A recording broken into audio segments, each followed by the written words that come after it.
And sound check, you got me? I gotcha. Okay, and I can hear you. Perfect. Okay, I'm in. I'm in.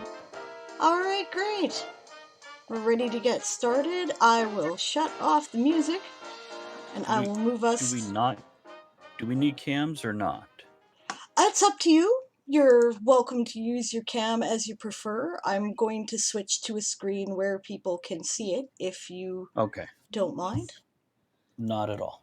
Perfect, Just perfect. checking. Didn't want to burn bandwidth if we didn't need it, but do want it up there if we can use it. I'm going to switch to a screen. That's great. Excellent. I can hear myself on echo, unfortunately, though. Yeah, I can hear somebody echoing.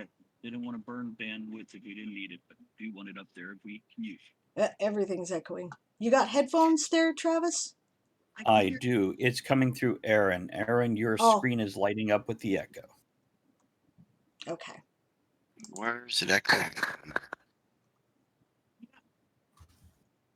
Yeah, I see. It's coming through Aaron. Aaron, your screen is lighting up with the X.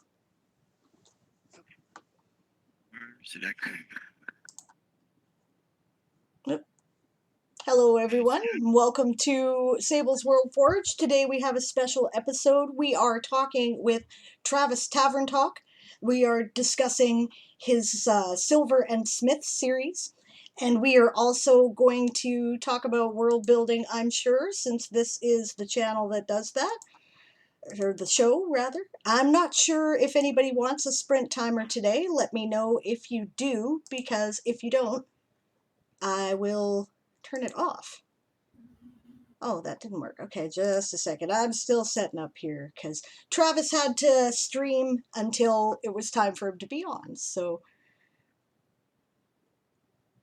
that should be popped out. Why is it not showing up properly on the display? Maybe the camera has better wisdom than the rest of us with putting my face on your channel. And mine. There we go. The two of us together, we could ruin the world. Yep. I think I'm going to close that and try it again. And while you're teching that, I will say hello, Barbosa. Hello, James. And Crow, Eli, thank you for your faces. Hello, hello, Eli. Thank there you it for is. joining me on that raid to come hang out. I've been talking about it all day long.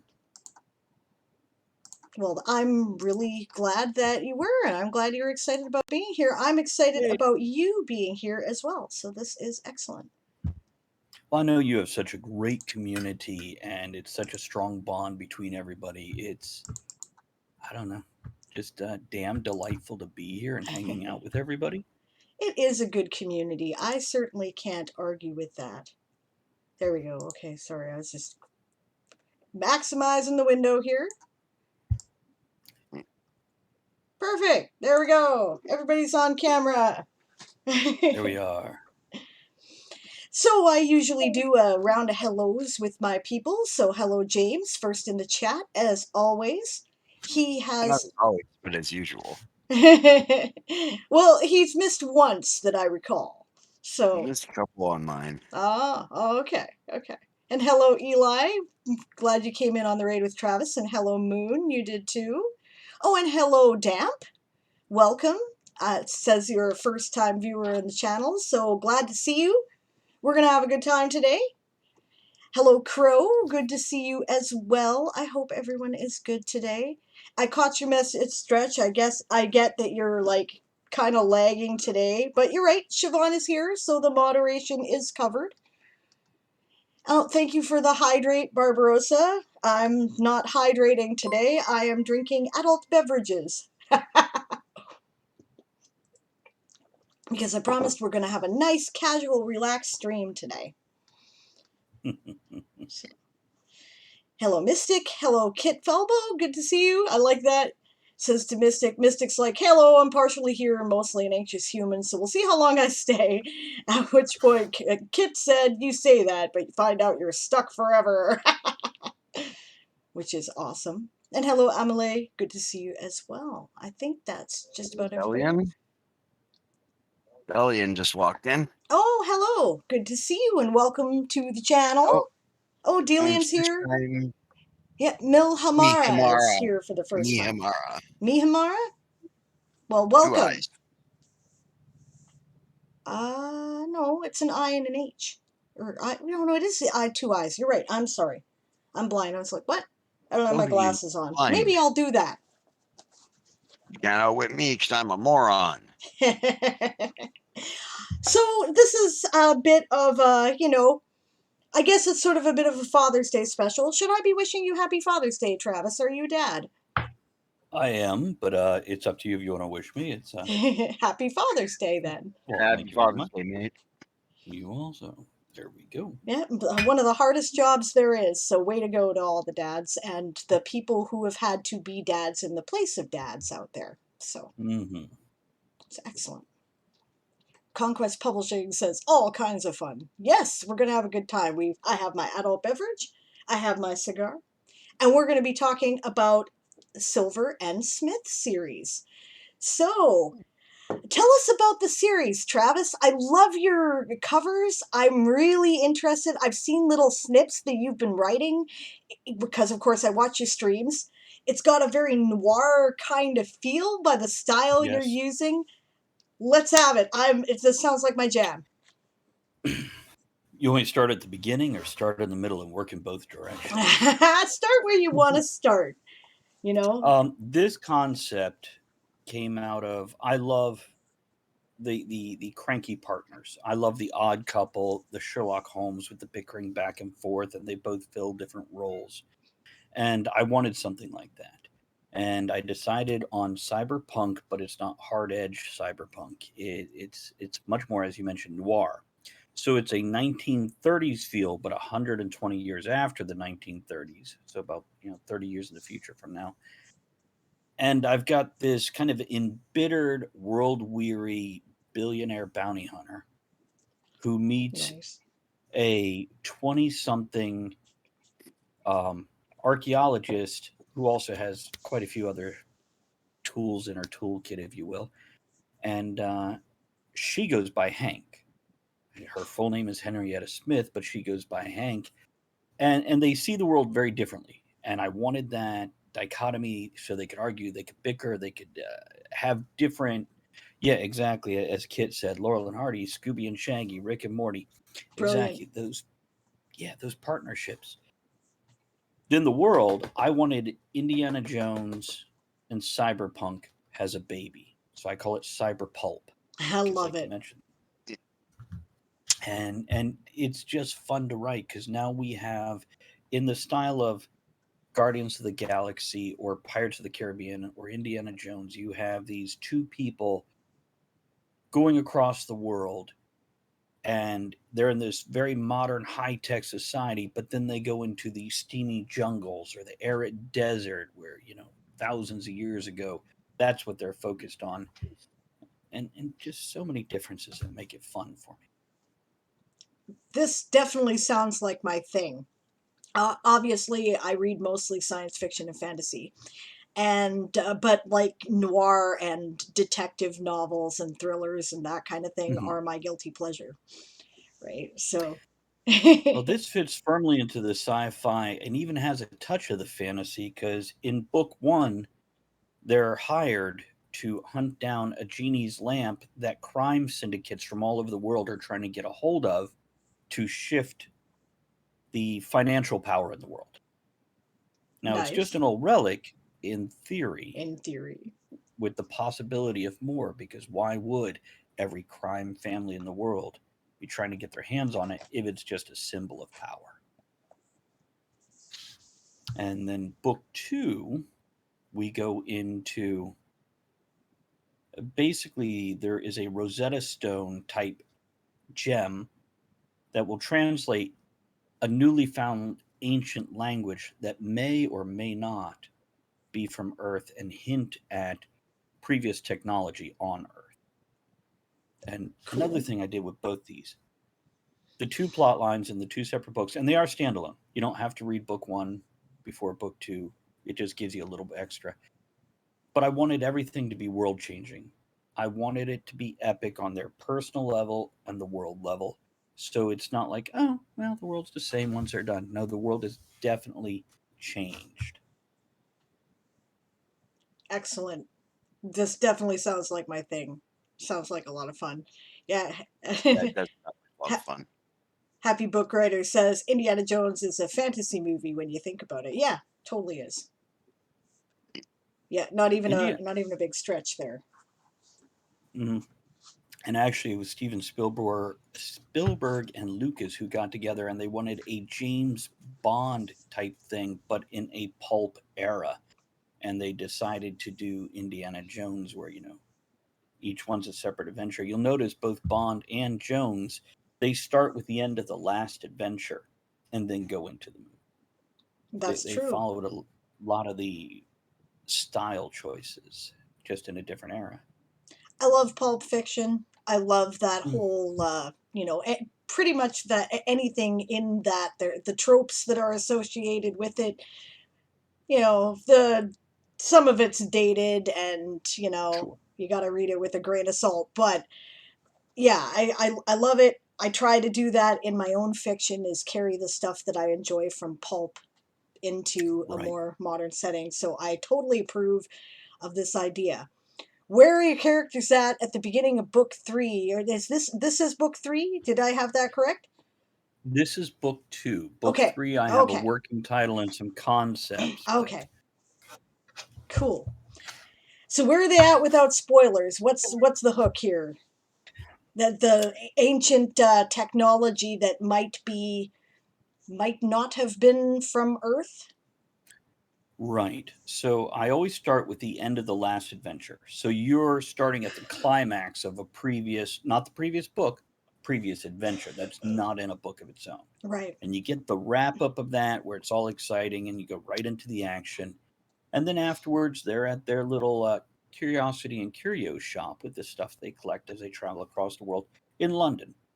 And they get a call saying, you need to go to New York because one of the most powerful corporations on the planet wants to show you something and they don't want digital copies of anything. So you have to see it in person. So Excellent. that's where we go to New York. And we've got New York being, a couple decades in the future. It's under 3 feet of water. So it's almost like a Hmm. Venice type situation now. That makes Um, sense. yeah, yeah. It definitely, we worked in the modern things and moved it forward a little bit. And yeah, they go to a place called Argon Free Space, which is just a fancy nightclub with all the, cool things that people like in that day and age. And I'm looking at your chat here, and give me just a second, Barbosa. If Diane doesn't mind, I Oh, will absolutely. respond to that. Please respond to the people in the chat as quickly as you want to. Totally. Excellent. I will finish this thought, and then Barbosa, I will definitely read that out loud and answer that. And I love what I'm seeing already. So give me just a moment. Um, Basically, at that point in time, they're approached by one company saying, we want this because we want what is potentially genetic manipulation knowledge. We Mm. just want that knowledge. And then when they leave, another company on the backside says, you're already doing this for them, and we know that. We want you to bring back any technology for us. You're already there anyway, and it doesn't go against your contract with them. And that's where we kick off. We have two corporations who are hiring them to get different things in the same mission. Awesome. I'm just going to check the chat here to make sure I'm being heard, because it looks like to me both my mics are muted at the moment. Oh wait, no, okay, Ah, there we go. My webcam mic is actually live. Okay, good. okay, It good, was good, like, good. wait a minute here, hold on. So, You are small though. You might want to move your camera over there where we can eh. all stare at you. Well, if you would like to look at me so that you can, look at me when we're talking, I could do that. Just a sec here. No, it's fine. Either way, as long as you're happy and your streamers, your viewers are happy. I'm not the focus today. It's totally cool. Gotcha. They see my face lots. So, no, I'm Now, on? Okay, what? good. I'll go ahead and jump on Barbosa's question unless you have Absolutely. something you want to. Okay. So it says, any advice for writing pulp detective style? I've been considering doing a high dark fantasy detective novel, an orc detective like a mix of Americana 1920s and Sherlock Holmes. And that is an awesome concept. I've always loved mashups, whether it's in art, in TV, in books, like Diane, the one you have coming out, Like the one I A have Few coming Good up. Elves. That's Yeah, right. it's and also like Silver and Smith, where you have the cyberpunk and you mash it up with the pulp and the noir. Um, yeah, for writing pulp detective style, keep in mind, first of all, do research the pacing of detectives. If you're writing an actual mystery, keep that in mind. If you're just writing a detective in an action story, then maybe not as much research will be required for that sort of pacing. But with pulp, it's fast. It's action, action, action, action. So just keep in mind, something happens, hero fails. Something worse happens, hero fails. Something worse happens, hero fails, until you hit that climax and the hero succeeds. And that is the simplest advice I can give for that. Just keep it moving, keep it fun, keep it fast. There's your pulp. Awesome. Diane, anything thoughts to add to that, Aaron or Diane? No, I've never written pulp. Ever read any? Oh, read lots. Love reading pulp. I'm willing to bet you got some thoughts. I'm not on writing it. No, because like got I tell any? people, I've written one story in my whole life, Mm-hmm. right? And like it's a short Oh, story, and cheers. yeah, I know nothing about writing. But you know what draws you to read that? And that in itself has a lot of value from the readers too. What draws me to read pulp is the tropes. Mm-hmm. Yeah, I like the tropes. I like, the detective, always seems to be down on his luck, Right. right? Um, stuff like that. Right? I don't think that time period matters in pulp. It's feel. Right. Atmosphere. Yeah. I like, what is one of my favorite things about pulp is the way the characters speak.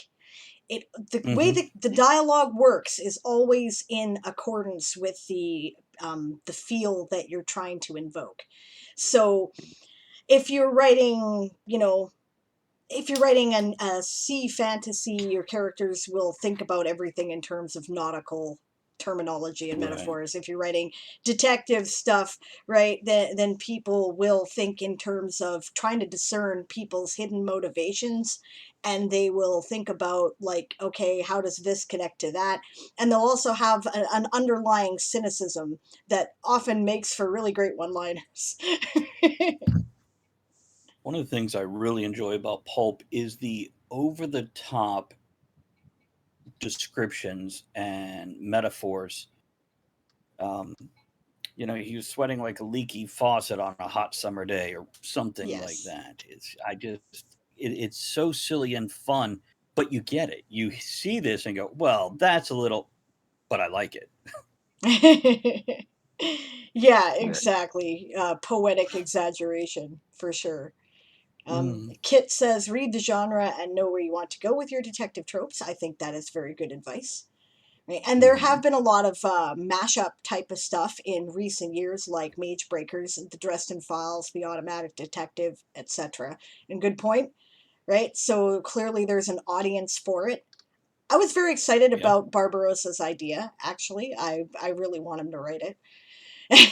He says, so, okay, yeah, I'm considering basing it on the most recent Sherlock Holmes movies, quick and action-packed with a mystery in the background.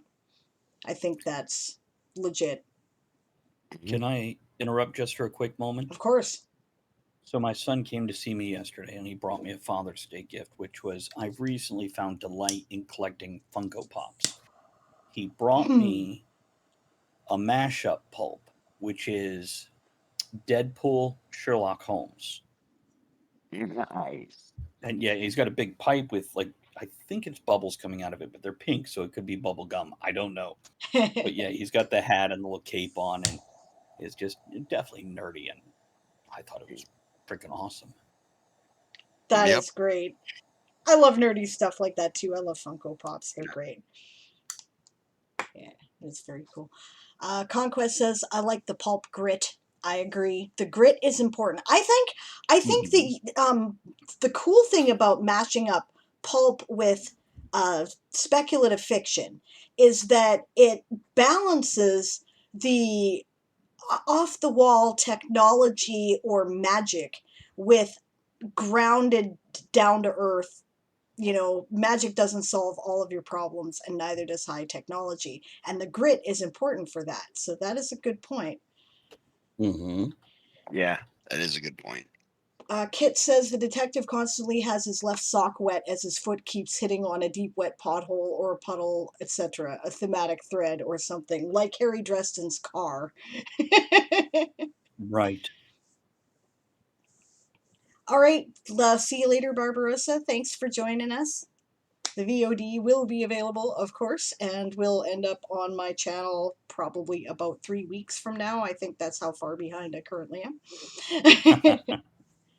Yeah, Hopper from Stranger Things is kind of a good detective character study, points out Kit. I don't watch Stranger Things yet, so Yeah. I'll take your word for it on that one. I know I everyone tells me I watched. should, but Okay, sorry. Barbarossa has to go, so we just switched them by. Sorry, baby, you didn't hear, I guess. no. So what are you smoking today there, Travis? Actually, for today, I brought out a Mark Twain memoir. Ooh, that So sounds it's a nice. it's a little spicy, a little peppery. It is a thicker ring gauge, probably about a 60, Ooh, and it's medium to full bodied and definitely full flavored with that spiciness and everything.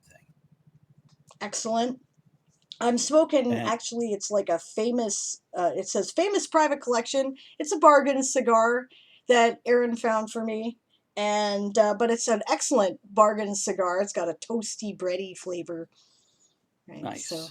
it's a And, Robusto, not a, and not a huge what one is today. your adult beverage today? My adult beverage is Grower's Cider Rose. Right. It's, Nice. made with a splash of red wine. And this is a local brand. So, Mhm. yeah. And you are drinking? I have a local Virginia straight bourbon whiskey. It's Mm. Bowman Brothers Pioneer Spirit, and it's a nice, mellow, bit oaky with a spot of vanilla. Um, and I just real quick, I'm going to interrupt myself. Hello to Siobhan. It's always good to see you. Cool. Glad you talked to your daddy. That's excellent. It's good to see you, Yeah, it's Siobhan. cool, Siobhan. Yes. Siobhan and I just did a pipe exchange yesterday. I had a bunch of Oh, very feminine pipes, and she had a bunch of very masculine pipes. And so we traded. Yeah. very nice. What'd you get? What'd you get? Oh, I like don't know brand names or anything like that. I didn't. Oh, you just tell me shapes. I got a nice Oh, one that's all bent and I weird got or a good whatever you want bulldog. there. I got a Oh, bulldog. nice. I got a full bent. I got a billiard. Another billiard. I'm just sort of looking in there at the moment. Yeah. Very Dublin. cool. Hmm. Yeah. I do like the Dublin style. It's as Yeah. we've I like a discussed Dublin. before. I like a Dublin. They're good. I love a bent, but since I'm a clencher, it gets a bit moist and crackly down there. So I found the straights work better, especially if I'm writing, because otherwise, Mm. yeah, you end up with a pipe puddle going on. Yeah. Gurgling dawdle at the end of Mm, everything. Yeah. yeah, then it gets a little sour and a little hot. And oh, happy book writer, don't feel left out. He's You drinking can, you with can. us, though. So this is That's cool. right. That's right. What This is was? cool. What was? Did we find out what a happy book writer's adult drink was? We did not. Perhaps he would share. And rein me in if I'm doing different format than you like. I'm just going very relaxed. So I prefer a much more casual sort of style. I'm here to have a conversation, not to, you know, I don't know, like perform for a television station. You know what I mean? works for me. It just if you give me too much free reign and I wander away, just jerk the leech. I'll pop back into line. That's all. Me, I'm smoking Peter Stockby TS400 Luxury Navy Flake. Mm. Very nice. Yeah, in my very first pipe. Ah, I got this pipe when I was 13. That's when I started smoking a pipe. I know I'm bad, right? But my chief petty officer bought it for me. And now yeah, how did you have a chief petty officer at 13? I was in a special advanced military program. Gotcha. Okay. So Right? that'd be the equivalent of what we have as ROTC nowadays, correct? Yes. Yes. Okay. And I'm sorry, you guys Canadian, correct? Yep. Correct. Okay. So there's those differences too. Yeah.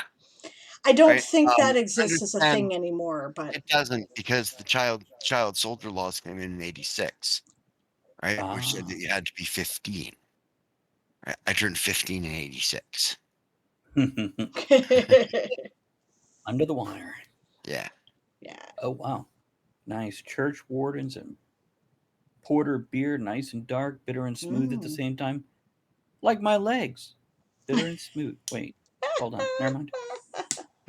Nice. Siobhan is smoking My Cornell and wife's Dill bitter and smooth. Wintertime Reserve Hearthside in a Falcon pipe. That sounds great. I love C&D brand stuff.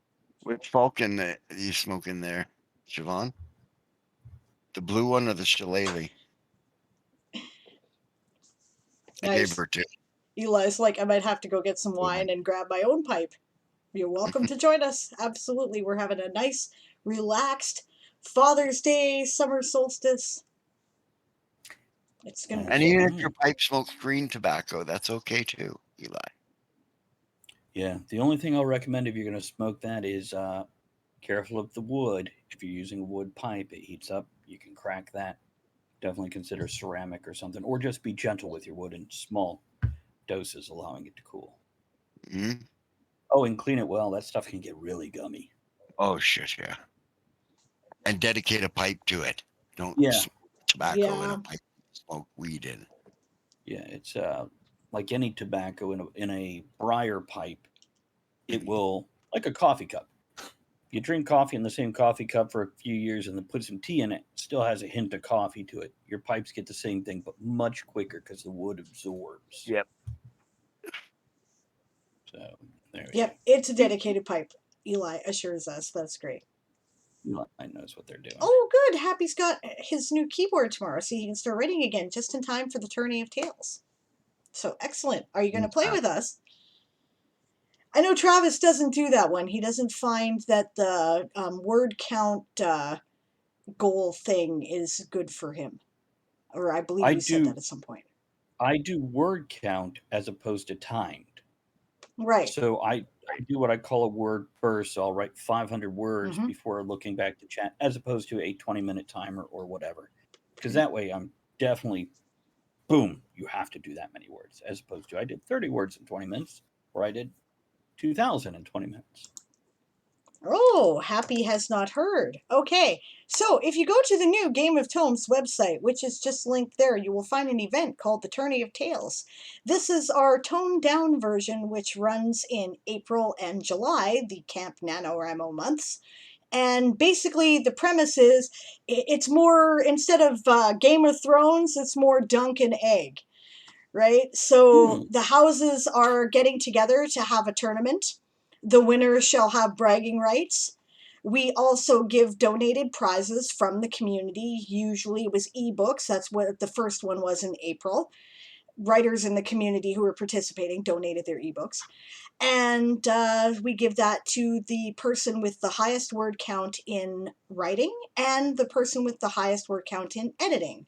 We also consider translation or anything related to writing to be legitimate to compete in the Tourney of Tales. So world builders, if you're doing your summer camp articles, that is perfectly cool. It better count or I couldn't play. Yeah. Likewise. Right? And translation. Translation also counts. There's rules about how we count that. We do count according to word count and not necessarily time, Travis, on these ones. So very good. It's to me that's the end result, and that's a word count in my opinion. For me, fair enough. Whatever works for. Fair enough. Yeah. Yeah. So I'm just holding myself accountable. Oh, well, Siobhan, you we're do. talking. Caught you, Andrea. Eli caught you. It's Can you see me? because I'm sorry to interrupt, guys. My other half, Andrea, popped in. Hi, because Andrea. On Discord, and I'm using the good. There's Andrea creeping into the corner there. In the corner. So yeah, if you stay on this side of that bar, you should be okay. Oops. Totally fine. Totally cool. It doesn't bother us. This one is casual, so you can photobomb. Absolutely. Yes, we're not on NBC here. We're having a relaxed conversation. It's all good. Yes, thank you, Eli. I would appreciate your donations to the Tourney of Tales. And yes, Siobhan, we can definitely talk Alliance. Yeah, bomb away, says Conquest, you bet. Something I didn't think to mention with Silver and Smith Yes. is it is being released on July 1st this year, 2021. So, as of this moment, in just about 10 days, and I do have, if I can basically pimp my Have stuff at for a it. moment. Pimp it. Um, Pimp That's it. why you're and, here. and it's actually thanks to you, Diane, that I have the second part of this conversation to go with.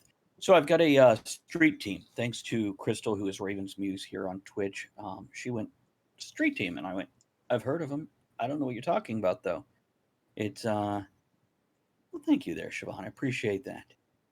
It's I'm looking for people to give a Yeah, free I art actually copy. shout out there, Siobhan. Uh, Exclamation point, shout out. so street team. Hold on. That train. I got to catch up with that train. There it is. Wow, that is a lot of stuff right there. Thank you, Diane. And thank you, Siobhan. I appreciate that, guys. Hello Kitty. Yeah, this is G-Raff. He's my 20-pounder. Big snuggy orange kitties. That's great. He is. Yeah, he falls asleep laying on my hip at night. And he gets off Nice. once I start snoring. Okay, so I'm giving away free advanced reader copies, art copies, to anybody who wants one, and hopefully there will be a review in the first couple days after it's published after July 1st. And if you do purchase it, whether through pre-order or afterwards, if you send Crystal a screenshot or proof that you purchased it, she'll get you another book for free. And starting tomorrow, first day of summer, book one will be up on Kindle for free for 5 days. So there's that dirty little secret everybody can take advantage of. There you go. So, since you're in the chat, drop us a link so that people can go check it out. I'm going to drop that in there. The link itself is to a Facebook group so everybody can get together and be community like over this. But the important part is get that email over there to Raven, to Crystal, and let her carry her copy. Pre-order link there. I'll get that too. It's but yeah, Diane, it's thanks to you, if I'm not mistaken. You and Eli, when I mentioned all this, you two and quite a few others were in chat and said, "Oh, are you going to have a launch party?" And I'm like, I hadn't thought of that. And here's a fun thing with that. I recorded an audiobook that takes place in the same world that I wrote before Silver and Smith. That's a collection of stories about the big company in book 2 that they're dealing with. Nice. And I'm editing it right now, and if I get it cleaned up and put up soon enough, Aaron? I understand that was what you were doing in your stream the other day when I was in there. Correct. Yeah. Correct. So if I can get that posted quick enough and get it approved, it should release right around July 1st. And then they give me 50 codes, 50 for UK, 50 for US, for free copies of that audiobook. And that's one of those things I'll be giving away during that launch party that you guys clued me into having. Thanks.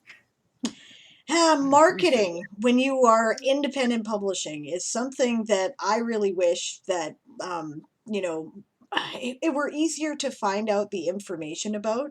There is a lot of information out there, but it's all so confusing. And when you're first starting and you don't know who to take seriously, and a lot of us are in independent publishing because we're independent spirits, so we're like, I'm not sure I'm going to take anybody else's advice anyway, right?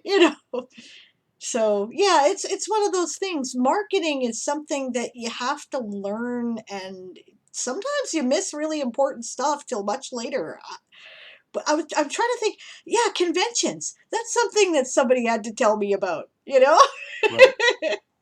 I've been doing conventions since I put my first book out, and I've been doing social media and on occasion when I can afford it, paid ads. But I've just never thought about having an event for a book release because my thing is I'm done writing, clean it up. I'm done cleaning, send it to the editor, start the next project. Okay, it's back, do the final cleanup or whatever, however many edits you have to go through. Put it out, keep writing on the next one. And I never think to take a break, relax, and call everybody together to hang out about this thing that I just did. At work, they tease me saying, so you just released another book. You don't seem like you're excited about it. I'm like, well, it's what I do. And this is what I do every day. I understand that one too. You're here for the writing. Marketing is one of those things that most of us learn kicking and screaming and dragged into by necessity. Yeah. Mm-hmm. Well, there's also a lot of different aspects of marketing. And like I said, with the social media, with the advertising, with doing Mm. conventions and stuff like that. But Hello, into, Laria. Hi, oh, yeah. Loria. Well, John, Conquest Publishing is John. John, if marketing is marvelous, please feel free to offer any help or snatch it out of my hands and run away giggling. And yeah, because Yeah. it's a it's amazing. Just you guys saying, have a launch party. Crystal saying, let's do a street team. And this release feels so much different because of that than anything I've put out before. That's So awesome. That's really it cool. is. It is. It's like reinvigorating me and re-exciting me about the whole situation. Oh, here's another fun thing. I don't know if you've had these epiphanies, Diane, but apparently, since I finished writing this book and started editing it, something clicked, changed, invisible. I didn't realize it happened till I went to clean it up and almost did a full rewrite instead of just a cleanup edit. Yes. She's had that. Book 3, Yeah, Brothers in Arms of the Toy Soldier Saga, is having that experience right now. right. And as I'm doing the audio, again, I'm finding myself being so much more particular and perfectionist on it. And instead of cleaning up a 45-minute file in, an hour 15, it has taken me 3 or 4 hours for that 45-minute file as I just do all the things. And it's beautiful. But on the other hand, I'm used to being done already and moving on. Yep. Yeah, I totally get it. I'm having the struggle is real. I've realized that I've completely ignored the point of view of a character that really needs to have their point of view said. And I'm not Hmm. certain because they're the ones who have to find out some very important information. But unfolding that information, I haven't figured out how they're going to do yet. So yeah, yeah. Probably Nano is when that's going to get cleaned up. It's probably what I'll do for my Nano project. I don't know if I'm going to have time Nice. before that, but I get you. No, Yeah. Nano Camp or Nano Oh November? no, November. Camp Nano Okay. is for World Anvil summer camp, and I will Okay. be doing world building in that universe instead. So I'll be yeah, trying to world build in that universe. and struggling. Yes, I'm just burnt out of it. is that what it is? Need to Yeah. change the setting. Why is Sable tiny? Because Sable is using her Sable's WorldForge setup, and normally what you would see on the screen is that you would see the, whatever it is I'm working on, right? But instead, today I have Discord up and running so that we can see Travis and Aaron. So that is why I'm tiny. My Discord camera does not work if it is keyed to my OBS, so I could be bigger if you guys find it bothersome, I right? can But I help you figured, with that. okay, Probably not today. okay. My setup, when I have the multiple people in here, I have my good camera that I use for me. For Discord, I have a second camera set up, I which I really used should to think use as a about doing that. Yeah, I it's should. yeah, simple as popping into a USB port, out of the 50 that Yeah. we need for all the things we do. Yeah. It's Yeah. but yeah, there's that. Other than that, yeah, if you whether it's your karaoke or whatever, for example, my talk at the tavern, I have 6 different scenes set up in OBS for 2 people, 3 people, 4 people, 5 people, or 6 people. I'm Right. sorry, 5 different scenes. But yeah, you would need a second camera. That's correct, Yeah, Siobhan. There's that. but I could get Um, one. That's, not a bad idea. I just Thanks for the recommend help. Yeah. use a good camera for the stream because if we're talking to you on Discord, it could be the lower end camera because it doesn't matter. Makes sense. Yeah, Kit You know, says I can't get child care to do conventions. When I did the convention, booted me 2 weeks before the convention started. I dislike convention politics. People are gonna uh, people. mm-hmm. Yep. Yeah. But yeah, convention politics are always a thing. Because like you said, Diane, it is what it is. Yeah. And sometimes you're going to get along with the people who are organizing things, and sometimes you're not, you know? I Don't tend take to it personally, is my advice. I tend to always get along with the people running the whole show. It's the people below that are busy doing what people do, sometimes infighting and climbing the ladders and stuff. That's, well, if you stay out of the politics and stay out of the inner circle, you'll be okay. Show up as a guest, have a good time, go home. Yeah, there is that. You don't have to be involved in politics unless you're actually involved in the organization thing. It's true. For those of you doing sprints, that's to get back to work for hour, by the way. That's the dragon of productivity demanding sacrifices of words. If it is bothersome to people, I will be happy to turn it off. Just let Seconds me know. lag. What'd What? you say, Aaron? I had about 25 seconds lag. Really? Yeah. It's weird. We get really long lag on our different computers, which strikes me as very odd. I always have more lag than everybody else watching him, and vice versa. It could be a simple matter. Are you Wi-Fi or No. wired? No, we're both wired. Oh, or are you Wi-Fi? And wired. Yeah, we both wired in. I found that out right away. Wi-Fi sucks. I was not working very well. Not to get personal, who's got the longer wire? About the same. Are they? Okay. Then yeah, I don't know. It could just be simply the computers themselves. Mm-hmm.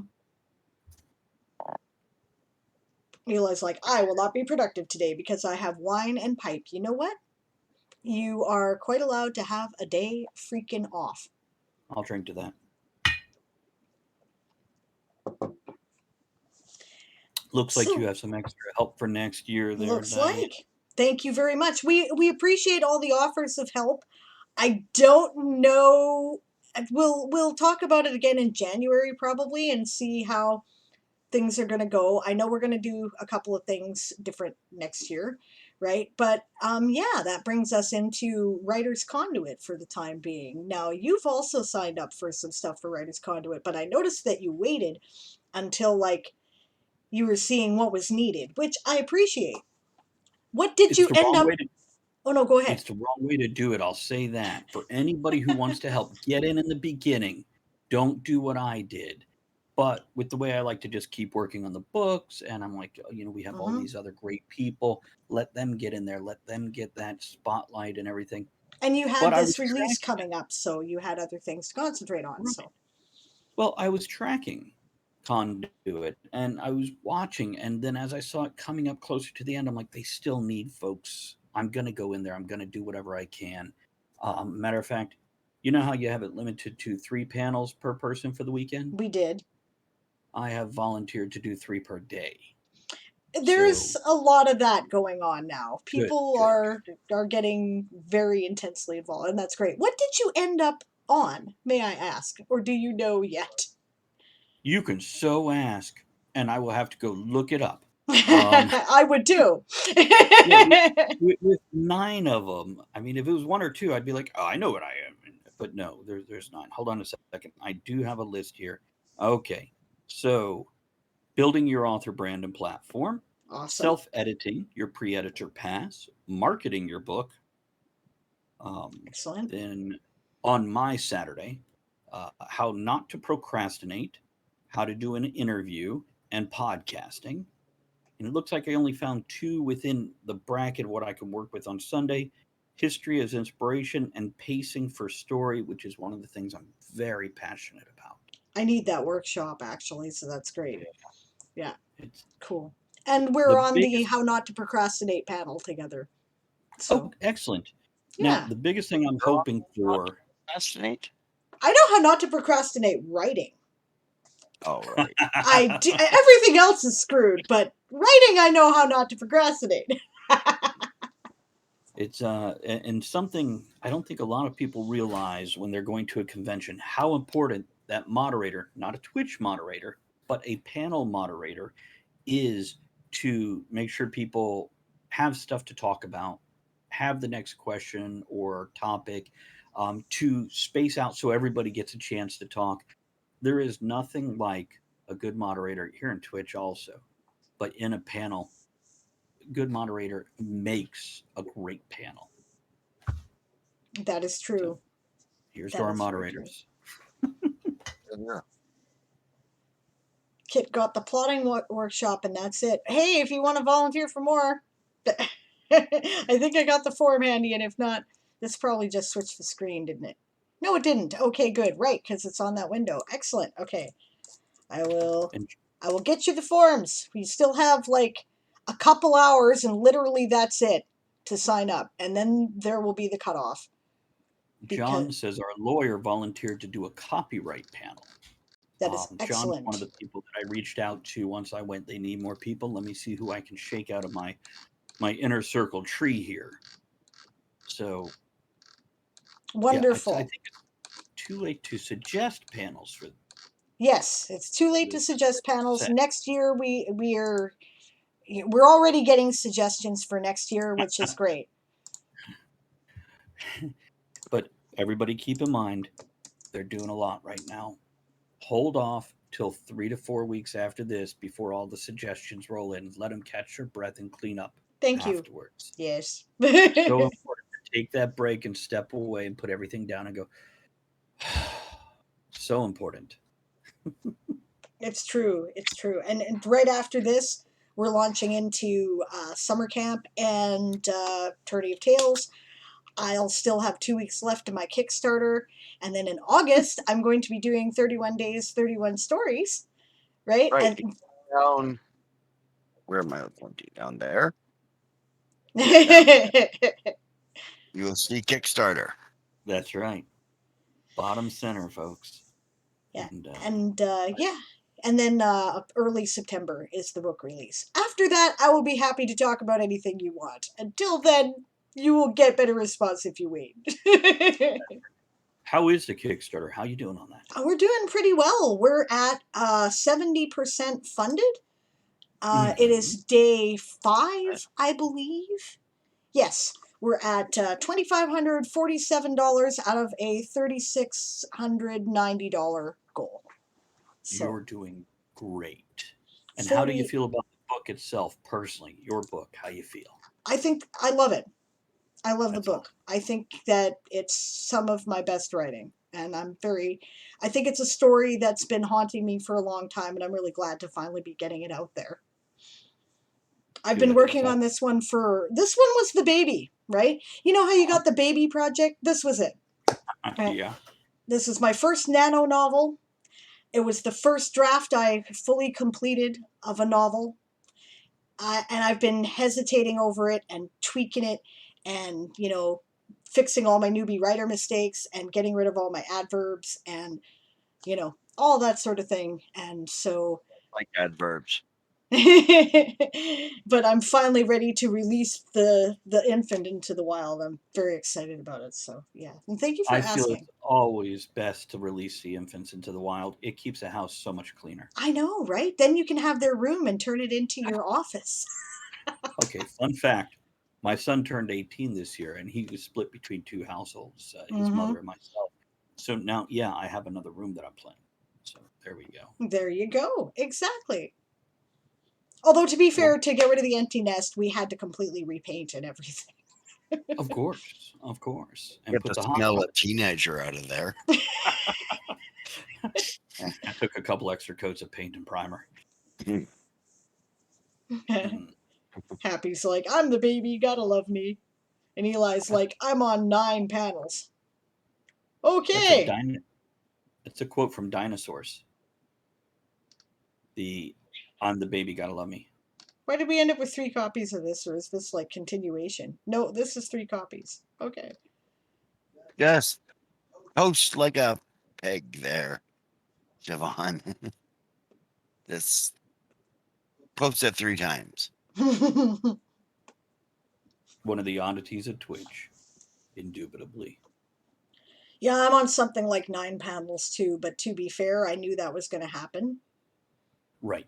When you're the person who's organizing, when you're like, okay, this subject needs something, I guess I better do it. It might be less, actually. Just a second. But it's a few. Let's see. Okay, 1, 2, 3, 4, 5, 6, 7. I'm on 8 panels. All right. There we go. Not so bad. No, I do have some questions about how that's going to work, but I don't Yes. know if this is the right time to ask. You know what? Go ahead, because chances are, if you have questions, other people probably do too. Well, I'm also willing to bet. What's that, Aaron? I just said, Other Oh, people okay. have questions too. You may have answered this already a dozen times. You might be like, That's fine. Travis, go to the Discord, go to that channel, station, server, whatever we call them nowadays, and read that. But my general question is, once we're doing these panels, from what I understand, there is Discord chat channels that we go in and do voice via or video, or how's that working? You can, right? The Discord rooms are provided for your use if you want to use them. We are leaving it up to the streamer as to what format they're going to use to do this. I'm either going to use Discord or I'm going to use Google Meet. I will try to use Google Meet when I can because it has integrated closed captioning, right? So, Nice. but it's available. If you want to use those Discord rooms, you are welcome to do so. You are not required to. There is also a chat room that is provided that will be associated with that particular panel. We expect that people probably will have questions in there, and we know that people will use it to socialize and discuss it afterwards. That's Right. fine. We end up with something like a bot attack, we will shut down the chat in whatever stream we are in, or put it on subscriber only, and move the questions to that Discord room as well. So, yeah. So, will a moderator be contacting each panelist individually to let them know, here's where we'll be, here's how you jump in? Theoretically, they should be. They should Gotcha. be. Yeah. But either way, show up at your, backstage channel at about, half an hour to 20 minutes before you start. And then people can do tech check and connect, and if they have to, any last minute instructions and conversation. What if you're doing back-to-back panels? You have no choice but to show up when you can get away from the first one. I'm doing a couple back-to-back panels too. So, yeah. I would just recommend you pass it on to your good folks to make a panel 45 to 50 minutes. That way everybody has a chance to get up, get a refill, use the bathroom, get to the next channel if they need to. Mm-hmm. Yeah. Scheduling is tight because everything's like on the hour. So Right. the instruction is, if somebody's not ready to go 10 minutes before start time, then hope they figure it out, but carry on anyway, right? If, we're stop the conversation 45 minutes in, because then, you can go to audience questions if you haven't already. And then, this gives us a chance to move on to the next panel, right? So, and if you're lost, go to whatever the current chill and chat stream is, because that is where the hub of information will be for what's going on at that time, right? We are going to try to host the chill and chat streams on the Conduit official channel, which exists here. I will put it in. And we're also going to do the opening and closing ceremonies, which are basically, this is what we're doing, and this is how it's going to work, and this is what you can expect, where I will repeat a lot of this information, right? We'll also be doing that on that channel. So. And will they be recorded to be put up on YouTube later, or as... We are asking the streamers if they will to send us their VODs, download them, send them to us, and we will put it up on our YouTube channel. You bet. Beautiful. So, yeah, and that's what Siobhan was just answering of Happy Book Writer there, which is why I asked that. So you just watch one after the fact. That's right. Almost everybody. I mean, most of our streamers will have VODs for 2 weeks. Most of them are affiliates, so they will be available to watch on Twitch for a couple weeks as well. But then, yes, they will be up on our YouTube channel when we can get them there, for sure. You know, there's a quick secret to get your VODs to last forever. What's that? you just go make it the whole VOD into a highlight, and it stays there forever. That's a good point. I have done that. When I have left my stream running after I shut things down when I was a newbie streamer, and then there's like an hour of nothing. Yeah, you can clip that. Yeah, that's what that's for. Yeah. Mm-hmm. Yeah. Do you have any other questions? More than happy to address them. This seems a good time. No, that's a good general blanket of knowledge. At this point in time, I'll wait for somebody who knows more than me to start telling me what to do next weekend. Okay. Yeah, the thing that we're still a little we're not quite there yet on is the chatbots. We had a plan for chatbots, right? That are announced. This is what's currently going on. This is what's going on next. This is what you're watching. These are the people who are talking, and this is what this is, right? And then it turns out we can actually set up redirects that we can manually change the information on that with, so that our streamers will not be required to be making a million changes to their chatbot as the day goes on. So I don't know exactly what the instructions are for that yet. The team is working on it. I'm sure they will tell me by tonight or tomorrow morning, and then we will pass it on. So yeah, Eli, you and I can hang out together and just wait for somebody to go do a thing, and we'll be like, okay, stay there. I don't know if we're smarter. We're just the people who knows what's going on, sort of, at the moment. You know, in this case, we will just say smarter. Keep it there. Tell me what to do. I will dance when you crank the handle. Awesome. I appreciate you jumping in at the last minute. Yeah, and there's always things I can do, but anything that needs done, I can always make time for that. And it's important. I appreciate that a lot. And you know what? To be fair, the community has been really supportive that way, right? People have been willing to jump in and help out. And that is what I want to see. That's what this is about, is getting the community together. This is Right. grassroots. It's by us. It's for us. It's not for anybody else. So it's really awesome when people want to be part of that. That's great. That's great.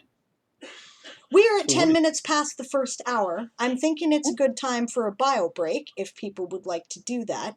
And if at any time, Travis, you need to go, feel free to let me know. But otherwise, I'm here for the next 2 hours. I would love to talk more about the world of Silver and Smith, though, before you take off, if that's okay. And I'm not trying to get rid of you either. If you want to stay the whole 3 hours, I'm down. See, here's my mixed bag. On one hand, absolutely, I love hanging out and talking. On the other hand, I have this self-imposed deadline to get that audio editing completed.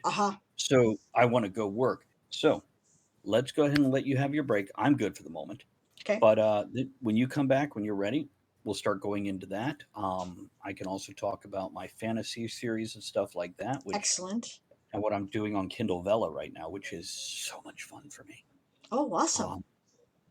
Yeah, I'm just loving that story. It's almost like not even writing, it's like taking a break. Speaking of taking a break, did you need to take one real quick? Yeah, let's do that here. We'll just have a quick break. Go do a thing. All right. Okay. We'll see you guys in a few minutes. Don't go anywhere.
And we are back. Hey. I see other people have been enjoying the benefits of adult beverages in the chat. That sounds like fun. And James is giving cuddles, which he's awesome about. Aw. Yeah. All right. Yeah, and I agree. Happy says it's scary that at my job I have ended up being the smart one. That is not a good thing for anyone. Yeah, don't you hate it when somehow you end up being the person who seems to know the most about what's going on and you're like, you fuckers are in trouble. Hi, Dad. Aw, thank you, James. Hello, Daz. Good to see you. And oh, hello, Pooh. How are you? We Hey, are Pooh. we are interviewing Travis Tavern Talk today about Silver and Smith and his upcoming release. What is the title of book 2 again? Silver and Smith and the Doppelganger's Gate. Nice. Nice. I liked the cover. There's a sort of Stargate looking deal on it. I was like, oh. The cover was a debatable situation for me. I don't like covers that spoil or reveal the climax. Yes. But when Yeah. looking for covers within my budget, this one is a scene from the climax, but I don't feel it spoils it. I feel it adds to that mystery of, wait, what is this? What's going on here? I Right. hope. And of course, the title, it works with the title. Certainly does. And what is the title? The Silver and Smith and the Doppelganger's Gate. Right. Sounds great. So, and a fun fact, the primary villain influence here has been threaded through most of my books, including the fantasy series as well as the modern ones. So, if anybody's read a lot of my works or most of my works, this is something that has had mystery hinted at in multiple other series. Awesome. Yes, so you were going to tell us about the Silver and Smith world, and you were also going to talk about your fantasy series, and obviously they connect. So do tell. We are eager students of world building here. Thank you, Des. It's what can I tell you about the world? Okay, so I wanted whenever we read, how many movies do we know now that took place in 2015 or 2020? Blade Runner, Back to the Future 2, etc. And they have these huge technological changes and societal changes. And here we are 50 years after the book was written or the movie came out or 30 years or whatever. And we're kind of in the same world we were in 30, 40 years ago. And I wanted that to reflect in this, which is why when I first started writing it, I called it borderline cyberpunk. I don't want full blown cyberpunk. I want we're at here with the technology right now. Here's the next step that we know is coming out in the next 5 years or so. What's two steps beyond that? It's not Star Trek transporters. It's not faster than light travel. It's just a little bit further. Right. And that's what I wanted. I want to write on that cusp between modern fiction and sci-fi. I want to play on that line. Brilliant. So, if you've ever read, really, I'm going to forget it now, The Expanse. Mm-hmm. Yes. This, I loved, instead of just like, oh, look, we've got this tech. Here's that transition from dull drudgery. Obviously, yes, we can see this being very realistic. And you find out how they get that next step and they explore that next step and it opens with the reader and it's beautiful. Yeah, I agree completely. That comes back to our earlier discussion about making things with enough grit that people buy it. Right. Yeah, exactly. Right. I mean, there's fun in the whole world of Star Trek. Oh yes. It's clean and beautiful, and people more or less get along. I like to escape there because the real world is nothing like this in my personal experience. I tell you what though, not to tangent too much on this, but I have really enjoyed Discovery and Picard, where you're getting the darker, grittier side of the That's Star cool Trek too. universe. And as much as I love the clean aesthetics of the original series and Next Generation and Voyager, Deep Space Nine and these here, they're nice because you do relate to them better because, yeah, you can feel that world because we kind of live in something similar. Yeah. And but with Silver and Smith, yeah, I wanted that transition point. I want to show that changeover as things, and also my first love is fantasy. So in each book, I am introducing something that, as I've mentioned earlier, it's world changing. And at the end of each book, I now have a whole new bundle of elements I can play with as that story arc completes. And in book two, I don't touch, I mentioned the changes that came about from book one, but I don't play with them. In book three, though, I want to incorporate some of the changes from book one and book two from those events into book three. So now we have that stepping a little further over that line, a little more past that cusp into that sci-fi with these other elements of, well, even fantasy. Excellent. So the I other like thing the I tried place to where those blend, so that's cool. I do too. It's I love Shadowrun. Yes. Um, and I'm not going full Shadowrun or anything like that, but though some of the elements from Shadowrun, well, they are what. Yeah, I don't want to go too much Definitely into an things. influence, but you don't want to give away too much for sure. Right, right. But now I'm creating that world, and as you go further into the series, you can now play in what is essentially a new world. But you saw those transition points. Um, it's it's just delightful. What else did I have with this world? Um, oh yeah, I purposely made them short-ish. They're 60 to 70,000 words each, because I wanted that pulp feel of a fun, fast adventure, Right. and I want to be punchy and quick, and I wanted the characters to feel real and have that constant dynamic of arguing, even though they support and like each other, they just don't see the world the same way. That's cool. So It gives you an yeah, opportunity to examine your world from two different points of view. it does. I mean, if we go back to Star Trek, look at Worf and anybody, definitely different points of view. You know, Yes. Data's point of view versus everybody else. Um, and you can find that in every series where they've, and especially in Discovery, you see some great different points of views. And Discovery, they've done great with character development. I'm really appreciating their writing in that series. You know, I got to agree with you. I was like venomous about Discovery in the first season. I was Uh huh. very angry because it was crapping all over the existing canon. And my rule is okay, once it's canon, you can't fuck with it, okay?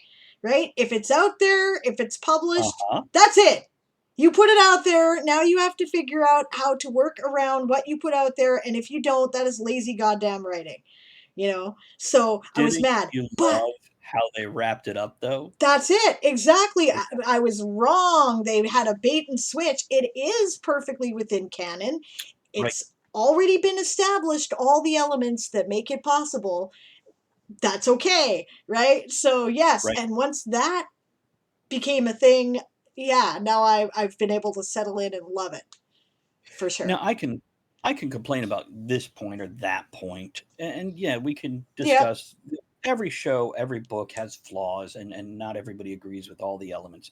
But all in all, I'm definitely entertained and appreciative. Yes. Except in season two, why the heck does Michael have to whisper? Like 3 out of 4 lines are whispered. I I'm like, hold know, on right? a You're minute, like you cranking the went crazy. computer up. God damn it. Yes. Everybody You're else like, has normal volume, but Mike, Michael, speak up. I'm old. this might be an Give old me a people problem, but I'm there. It's not fair. You're excluded us here. Turn up the volume, damn it.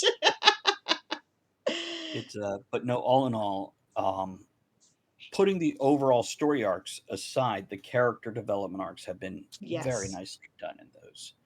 Um, Yes, very that, true. that that's true. Using a headset would definitely help with that issue, Yes, but but when you're watching it with your partner, you can't do that. mhm. You're like, what? Can you wind that back? What? We watch everything with subtitles on, though. There you go. We're learning to do that too. Yeah. Yeah. It's except HBO Max, it doesn't like to leave it on, even though they're on. There's no subtitles. I'm like, oh, killing me. Yeah, I know, right?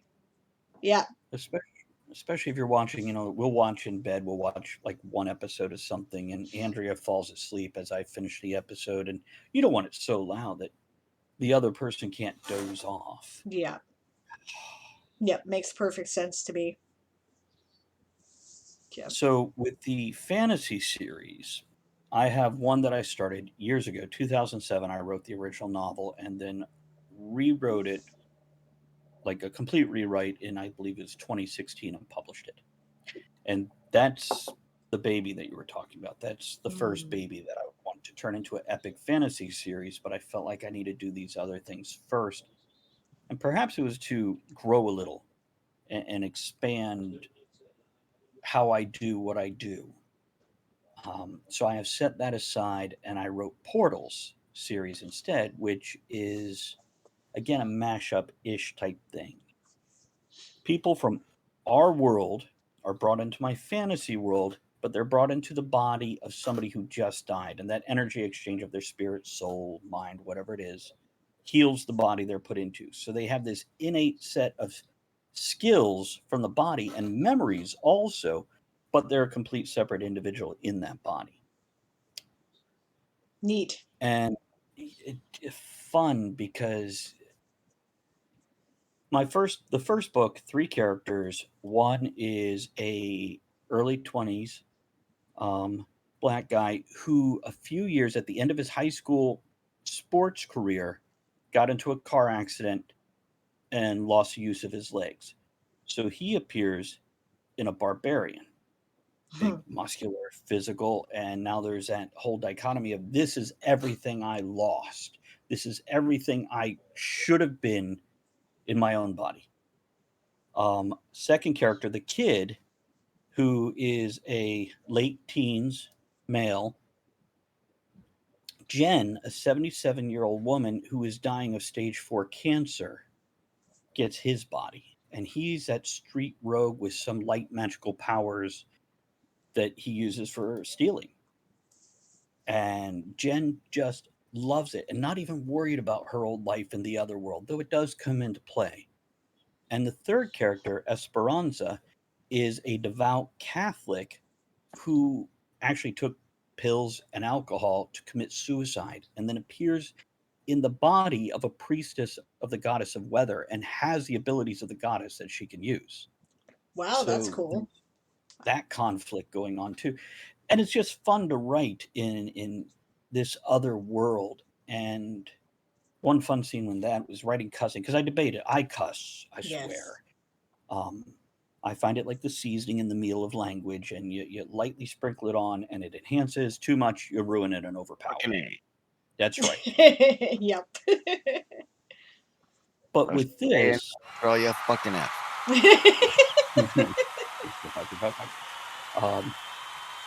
I have never seen a book lose a reader because it didn't have enough swearing. True. But I have seen books lose readers, especially adults buying books for their children, their teens or whatever, because there is swearing. So I went, okay, I'll cut out the swearing, but I'm going to put in the fantasy word swearing. And there are scenes where the characters are trying to swear in their own language, in English. And nobody understands what the hell they're saying. No, it keeps coming out as the other world's words instead, because their mind is wired that way now, and they don't have, they're speaking the language of the world, not their own. So that was fun to mess around with. Nice. Hello, Mez. Hello, Esong. Hello, guys. Good to see you. We are hanging out with Travis Tavern Talk today and talking about his, we were just talking about his fantasy series, which is called what, by the way? Portals. Book 1 is Beliefs and Black Magic. Book 2 is Demons and Daggers. Book 3 is Mystics and Monoliths. Nice. Right. So yeah, I used Dungeons and Dragons alliteration thing for those. I see that. I like that. Again, But fun. we're also talking about his upcoming release on July 1st of Silver and Smith, The Doppelganger's Gate, which is sort of a noir cyberpunk universe.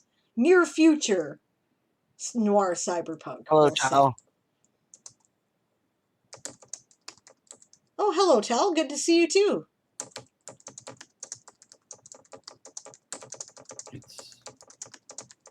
I must have missed Tal coming in. Just snuck in. Is that Element Eds? Yeah. It is so. Gotcha. Okay, there we go. I'm all caught up now. Hello, Tal. It's and my latest Kindle Vella project, which Yes. is, if anybody doesn't know, it's episodic. You're putting out episodes of the story. So in my head, kind of a chapter / short story, and of course all continuous. And I went with The Traveler's Inn, which is based on a concept that I've been toying with for many years. And it also brings in elements of my Twitch channel with Travis Tavern Talk. Because Cogsley, my bot, is actually the bartender in this bar that, if you're familiar with Spider Robinson. Yes. Yes. Yeah, we're Spider Robinson. No, we live under a rock, Travis. Well, it all depends Some what people generation, do. Aaron. Yeah, especially a lot of the folks who haven't been around reading fantasy and sci-fi for 50 years, they may have missed it. Well, But that's because they weren't born when Spider was writing. it's true. But if you're familiar with the Cross Time Saloon, it's a similar concept in that it's a interdimensional reality time jumping tavern. So Mhm. you can have a cyborg sitting next to an orc, and it has multiple doors that goes other places. And basically, though the tavern is the root, the hub, groups of characters will go out on adventures and then come back. And I'm just having so much fun with that because it's a little silly, it's a little serious, it's a little fantasy, it's a little sci-fi. Yeah, man. This totally sounds like my thing. I love the Cross Time Saloon. I kind of stole a bit of a concept of it. Sorry, excuse me. Well, a little bit. I mean, I'm sure lots of people have done this, but in our ongoing RPGs, right? Okay, it really exists. It's a 5,000-year-old restaurant in China. It has been there literally that long, and its name translates to something like Yan's House of Chicken, right? Oh, yeah, Yang's Chicken Bucket Yeah. Restaurant. Oh, the Yang's Chicken Bucket Restaurant. And it's been there for 5,000 years. So Yang's appears in all of our role playing games and just randomly shows up. And you've got, I don't do it in my books because I am concerned that people would take it poorly, but you've got this Chinese guy who's like, "You want some chicken?" And the people come in and they start talking about, whatever extra dimensional world shattering thing that's going on at the moment. And he's like, "We don't do that here. We just do chicken." Nice. So. Not Yang's House of Philosophy. Yeah, it's not Yang's House of Politics. It's Yang's House of Chicken. You want chicken or you don't want chicken? But Now, to be there's fair, a couple of the characters who have earned his confidence have escaped things by walking in one door and out the other into some other world, right? That's a great escape plan. It's only we could do that, right? Exactly.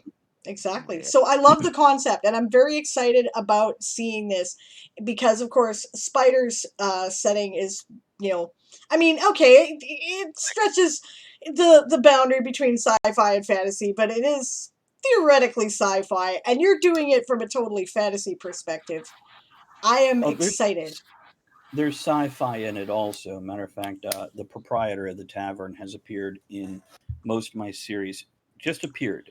They're not about him, as well as a few of the other characters. You'll recognize some of them from my fantasy world, some of them from Silver and Smith, and so on. And there was a question a few moments ago asking the title of this book. Which book? The fantasy one is The Traveler's Inn, and it'll be on Kindle Vella once that comes out.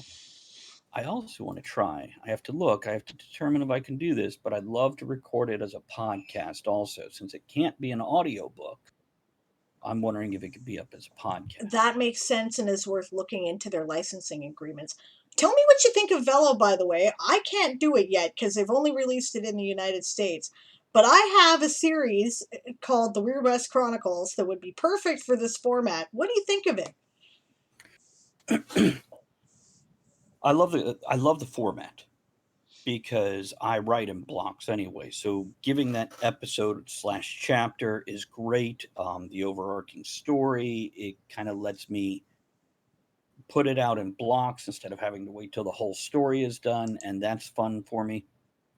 This is based on something very popular in Asia, specifically China largely, and I was actually contacted by a company about 18 months ago who wanted me to do this for them.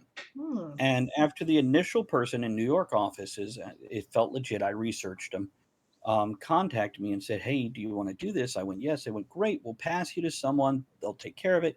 Never heard from them again. And I kind of went, whatever, not too worried about it. So this is that. Now it is Amazon. Pros and cons on that. There's really great stuff with it, and there's, well, big corporation stuff with it. Yeah. And when anybody goes, "Well, I don't like it for that," yeah, I get it. I get it. But I'm going to try it, and I'm going to write this other story that is just fun and fast for me. And at the same time, because of the format, I now have time to record my audiobooks and do Nice. both things without having to focus on a complete book. So that's cool. Now ask me in 9 months. We'll see if my opinion is the same or different. I will ask you in 9 months. We'll have this conversation. I am very curious about it. Yeah, it's because it's not out yet. They don't have a release date for Vela, but they're encouraging everybody get your stuff in, have at least 10 episodes or so, because the first 3 are free, and then people on Amazon buy tokens or coins or something like that, and depending on the word count, you pay so many tokens to read it. It's like 1 per 100 words. And each episode is required to believe, I think it's 500 to 5,000. It might be 600 to 5,000 words. Right. See, this would work beautifully for me. I would just release everything in chapters. Mm-hmm. There you go.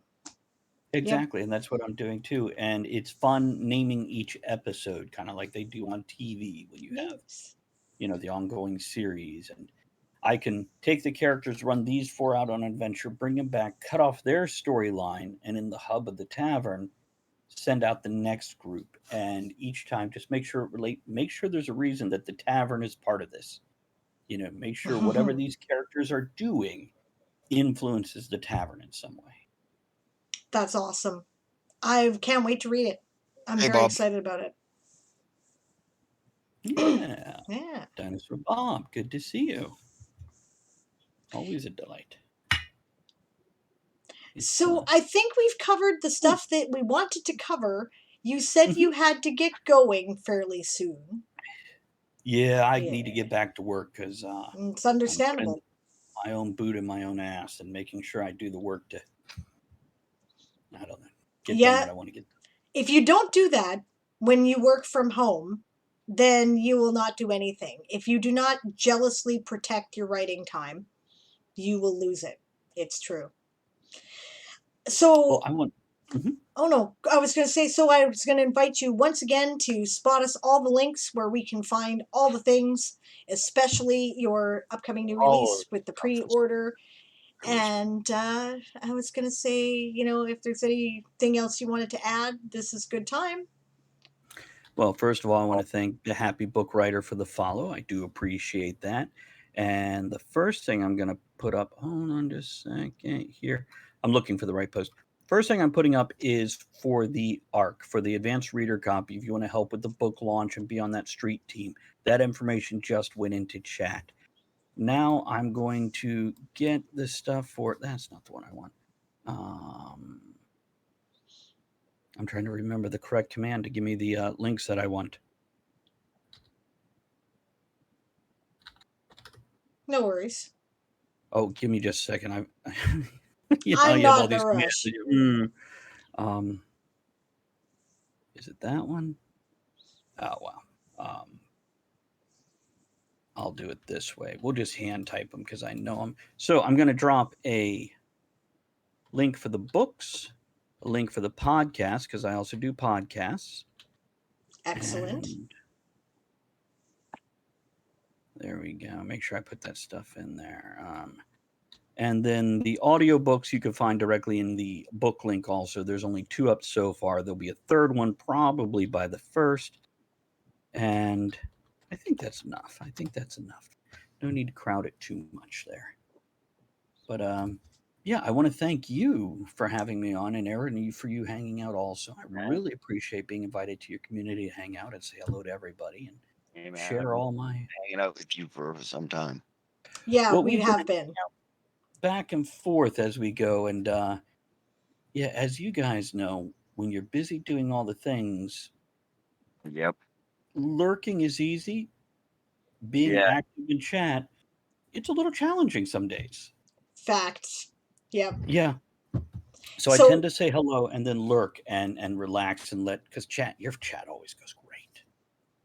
I have Yeah. good community and I'm very lucky to have it. They're great people. And I really Yeah. appreciate every single one of them. And lurkers are more than welcome, man. Oh, Absolutely. You were saying though? I said everybody but Siobhan. We don't appreciate Siobhan.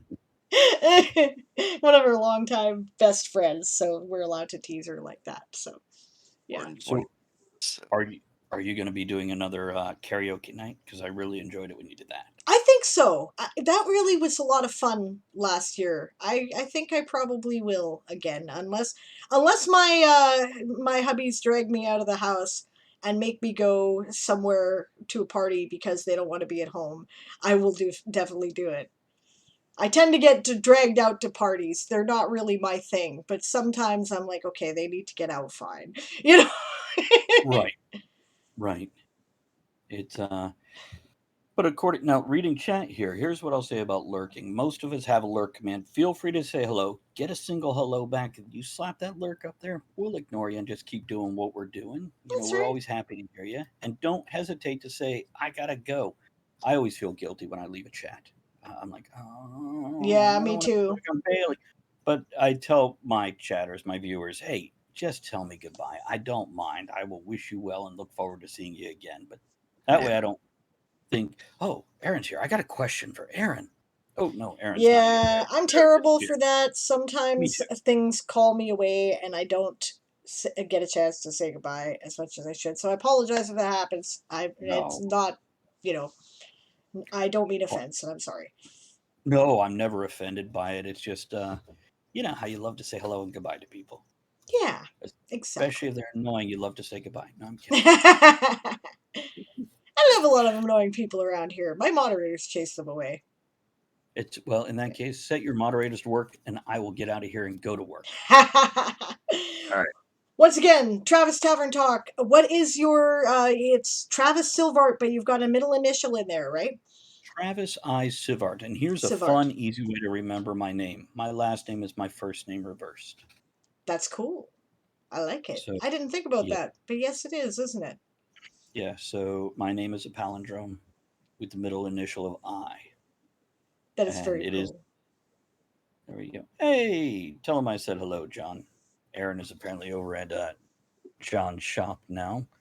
John has a comic and card shop. Awesome. Okay, I Awesome. will get out of here. Thank you again so much. I really appreciate this invite and the chance to hang out with you guys. Thank you for coming. Looking forward to seeing you again this weekend. You got it. Talk to you soon. Bye. We're going to go to a brief break now, guys, and just because we're transitioning over, and we'll see you in a couple of minutes. We'll get into article showcases and what we usually do around here on Sundays. See you in a few.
hello, we are back.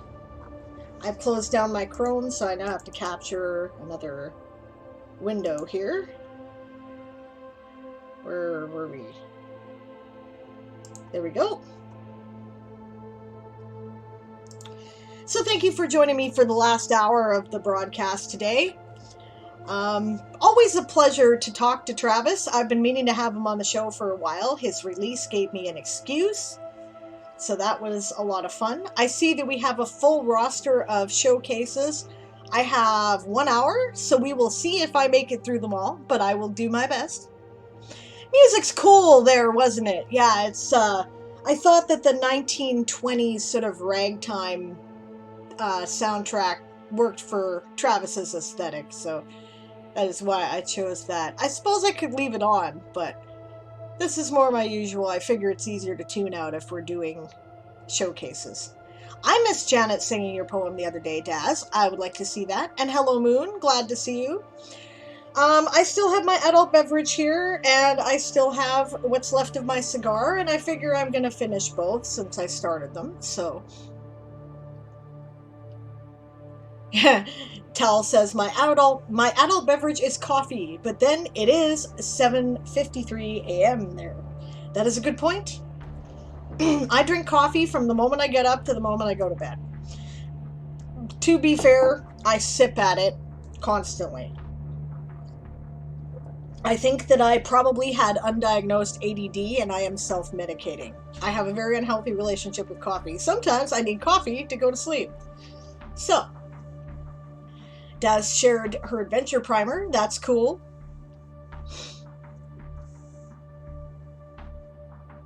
Thank you for welcoming me back, guys. Green sleeves Dazzlecat style. Cool.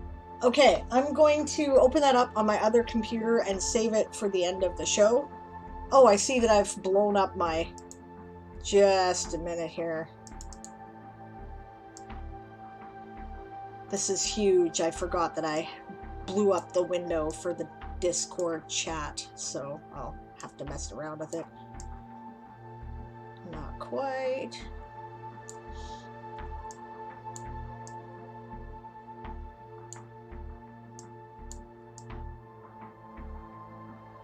No, not quite.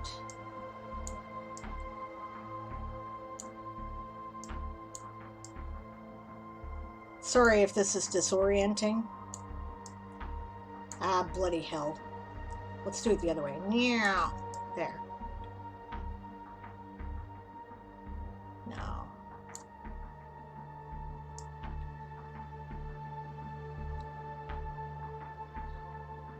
There we go. All right.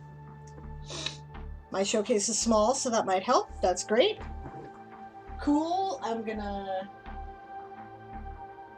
Just... Did Sable close tabs? Yes, Sable did close tabs. Sable wanted to make sure that there was plenty of space for her to operate today.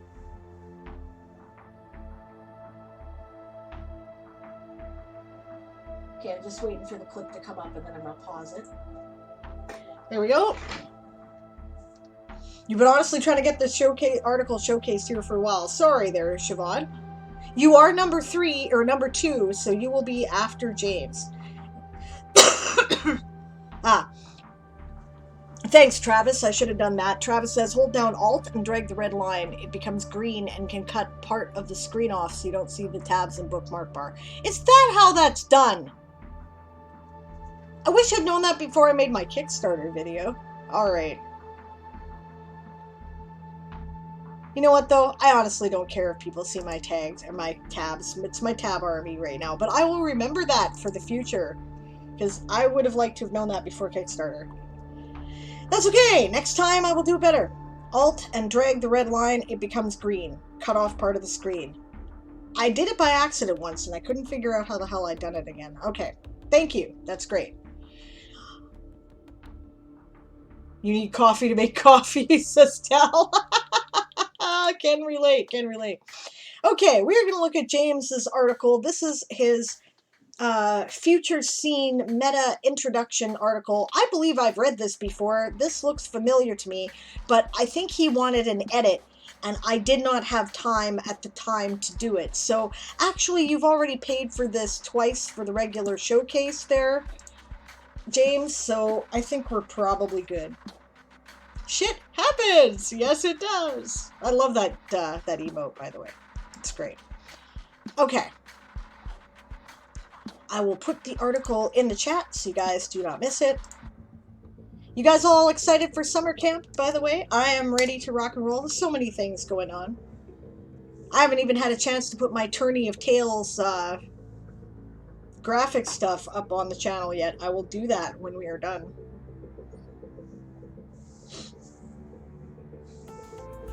Yeah, copper or rust. I like that. That's great. That's cool. Eli's poofing off and going to try to convince Mr. Twinkle that you should go sit in the car at the AC. That is a good idea. Yes. It is criminal that in California you don't have air conditioning. That should be illegal. Gold is good enough. Gold is good enough. That's right. I'm ready and scared at the same time, says Siobhan. Siobhan might potentially have surgery coming up this month. We're not exactly sure, but yeah. Diamond or bust. Yes, diamond or die. Yeah, I'm hoping to get diamond too. I'm gonna do, you know, I'm going to focus on the Toy Soldier Saga for summer camp, so it can also be a way to promote my Kickstarter, which I will put in the chat again, because every time you mention it, you should do that. And yeah, so that's my plan with it. And of course, I will be counting all of those words towards my Tourney of Tales participation as well. Silver is sufficient. I like that. I like that. This is cool.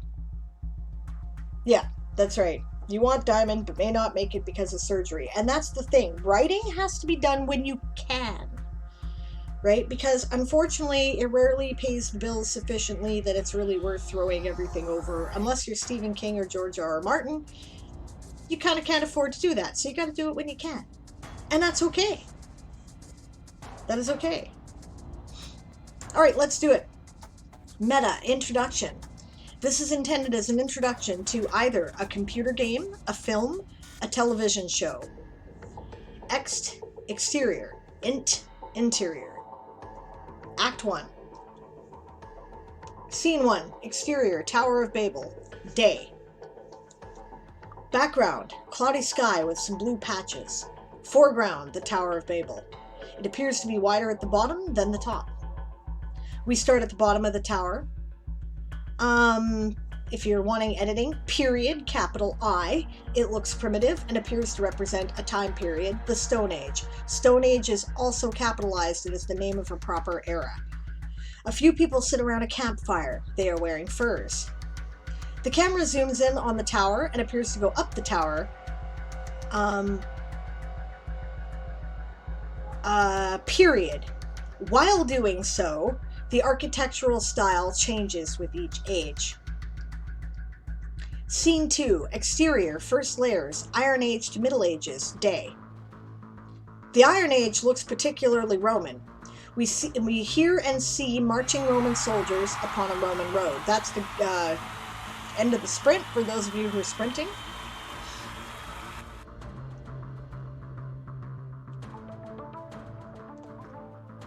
I would say pan one level up, right? Because we're panning a camera, right? And pan is the word, right? So pan one level up.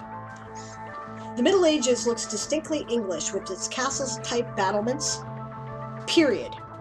Capital. The sky turns dark as a storm is about to rage. Okay, no, actually, period. The sky turns dark as a storm is about to rage. Period. Capital. We hear a blacksmith's anvil and quench as we see the blacksmith quenching a sword.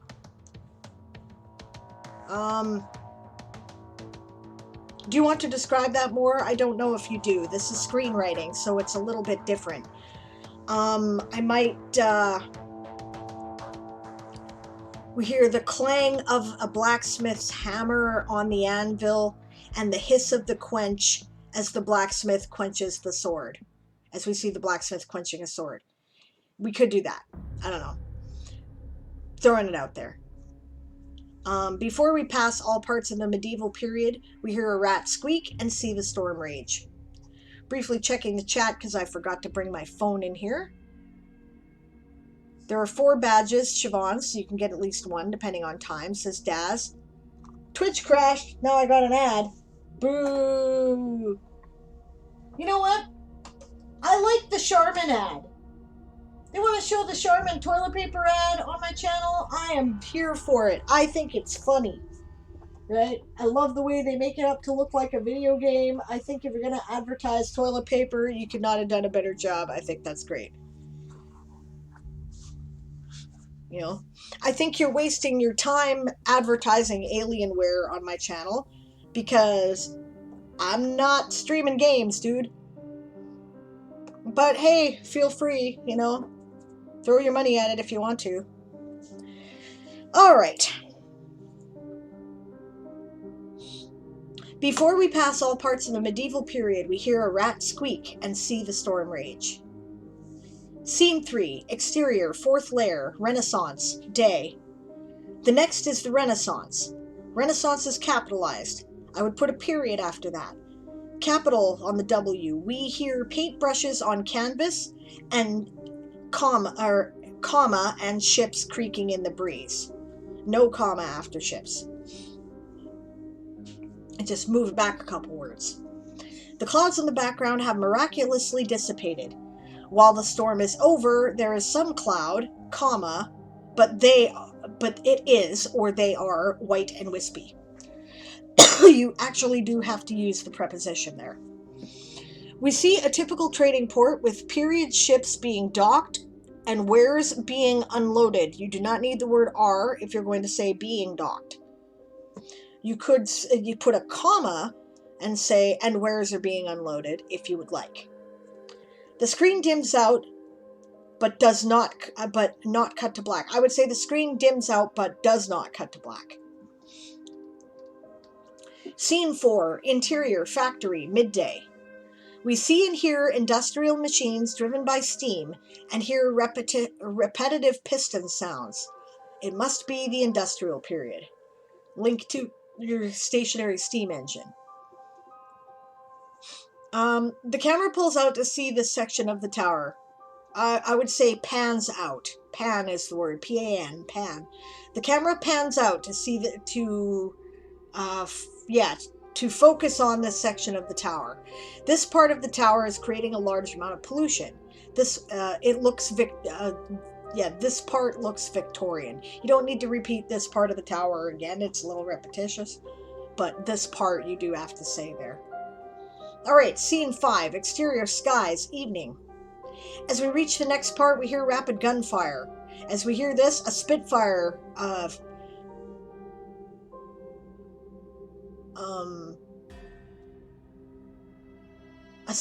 comes from behind the tower, comma, flies towards the camera, comma, and fires. The Spitfire flies out of shot as the viewer assumes humanity has reached the Second World War. That's the get back to work growl if you are doing sprints. The dragon of productivity demands sacrifice.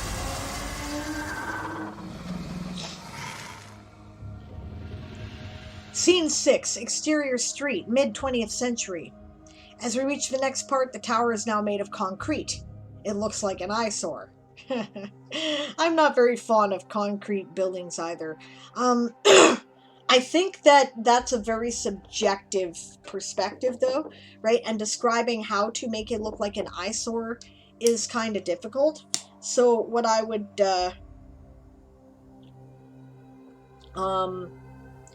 say, you know, the tower is now made of concrete in a rough,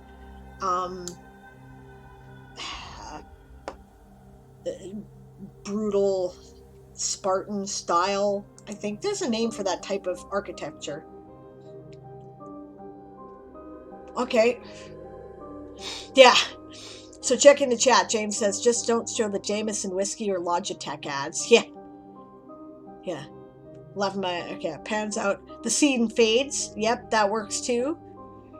Spitfire warplane. I knew right away that Spitfire warplane was meant, but Daz might be right. Other people might not. I've done a lot of war research, so I would have made that assumption. Maybe other people wouldn't. Utilitarian. Yes, that's the word I'm looking for. Moon, thank you very much. Daz said, we were bad on Aaron's writing stream. Aaron locked the dragon in the dungeon and we chilled in chat. Work wasn't done very much. Why am I not surprised? He's not currently... He goes through phases where he's into and out of writing, and he's currently in an out of it phase. He's just not into it right now. What he wants to do is game master his new system. Once we get the new game going, he will get inspired, and then a couple weeks later, he will start writing again. I have a pattern of 20 plus years to base this on. Alright, moving on. Interior office. We hear a dot matrix printer. Then we see and hear a page being torn off the... being ripped off. It says, ripped off has an implication in Canada and the United States of being taken advantage of by money. So I would say, then we hear and see a page being torn out. Or torn off of the printer. Yeah. Something like that. But personal preference. It might mean exactly what it says in England. I don't know. Scene 7. Interior service room. Or server room. Day. Next we see a server bank with its green lights flickering. The Tower of Babel looks like it is. And if you're going to use that it's, then you need an apostrophe. Because you want the contraction, which is it apostrophe s. Right? Which is the contraction of it is. The one you've got there is the possessive. So the Tower of Babel looks like it is made out of glass and steel. Interior house. We see a person typing on a CRT computer and order food. Period. Capital T. They hear a doorbell and get up. Once they return with their Once they return with their pizza, comma, lowercase t, the computer monitor has been replaced with an LCD flat screen. Nice switch there. I approve. By the way, I've told you before, I really like this description, and I can visualize it very clearly, and I think it's an excellent lead-in. Scene 8, interior house. Next, our scene changes and the light dims as we see a biological virus. Good idea. Revolving, I would say, at this point. Not revolves. Revolving on the LCD screen. The camera pans right and out of the window. Exterior street, day. The scene is glum. I would not say looks glum. I would say is glum. As every generic person is wearing a mask. The sky is overcast and depressing. I would not say depressing looking. I would say the sky is overcast and depressing. It looks like the storm has returned. Scene 9, exterior street, day. As the blue sky breaks through the clouds, comma, lowercase w, we see people wearing more stylish clothing and no masks, period. Capital I, it appears to be further in the future, I would say, rather than more. The camera looks over someone's shoulder as we see a video of a rocket take off on their smartphone. Scene 10, exterior space. Cut to see the rocket leave Earth into the inky blackness. On a manned Mars colony, into the inky blackness. Cut to, right? Or dissolve to, or something like that, so we know where we're going.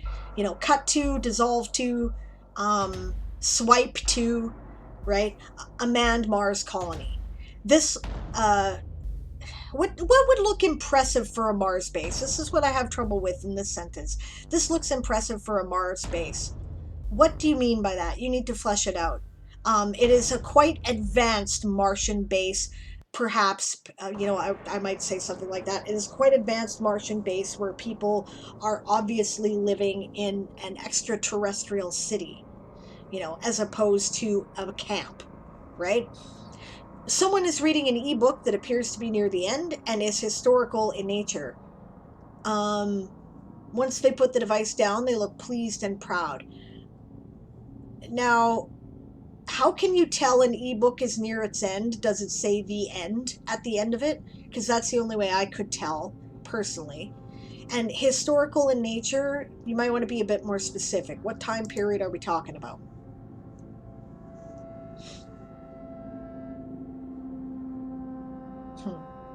So, hello games, good to see you.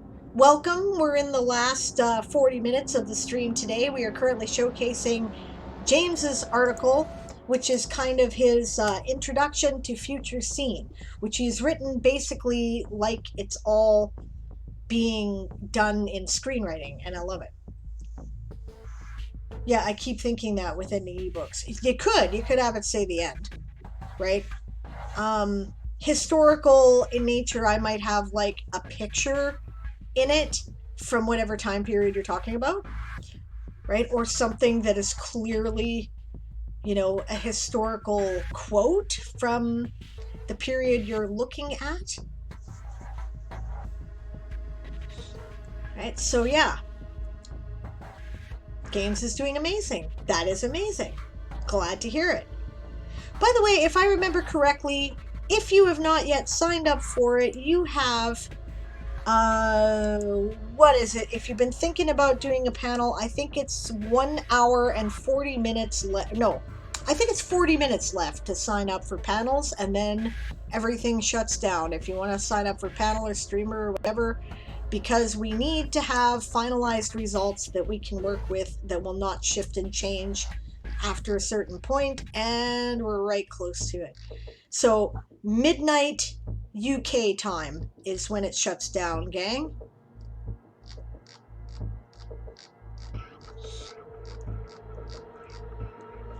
So here is the final batch of forms if anybody is interested in signing up for Conduit. I think I've signed up. Yeah! Oh, poor Amy was so confused. Shy was like, I think Games signed up for everything. And I said, Games signed up to help where he was needed. He said put him in where he fit. So, I'm sure that's what was meant. Rowan says most ebooks have a way to tell you how many pages are left. Yeah, that's true. It could show the page number. That would make a lot of sense. Okay. Yeah, someone is reading an ebook that appears to be near the end and is historical in nature. Once they put the device down, they look pleased and proud. Act 2. Scene 11. Exterior Tower of Babel. Midday. We cut back to the Tower of Babel. The top looks futuristic. Yeah, I think you can get away with that. I would put a period there, or a semicolon, or a double dash, right? Depending on your preference. Looks futuristic. It is almost hard to tell how far into the future the tip of the tower is. I would say crown of the tower myself, but tip makes sense. The camera holds the frame as if to ponder this. Yep. Once time is continued, we see the tower again. And, okay, we see the tower again. Period. Capital A. This is important, so you need to set it aside as its own thing. A section of the tower breaks and falls. The new top is back in the industrial age. Yep.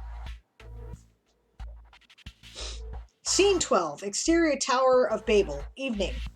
Note that everywhere else you've put a small dash between the description of where you're looking at and the time of day. You missed it here, you may want to add it for consistency.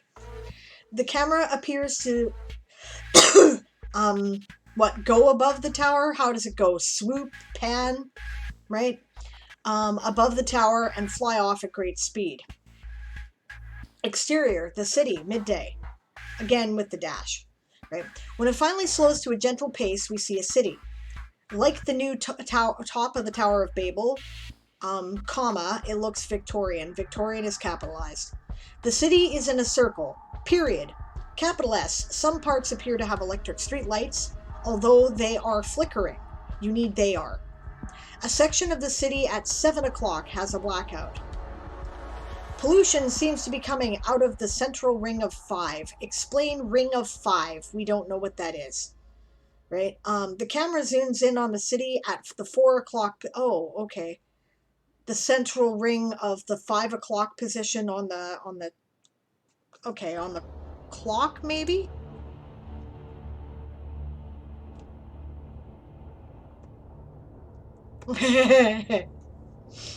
Yeah, but if it's showing at the quick glance, needs something easily spotted. That was my point there, Daz, exactly.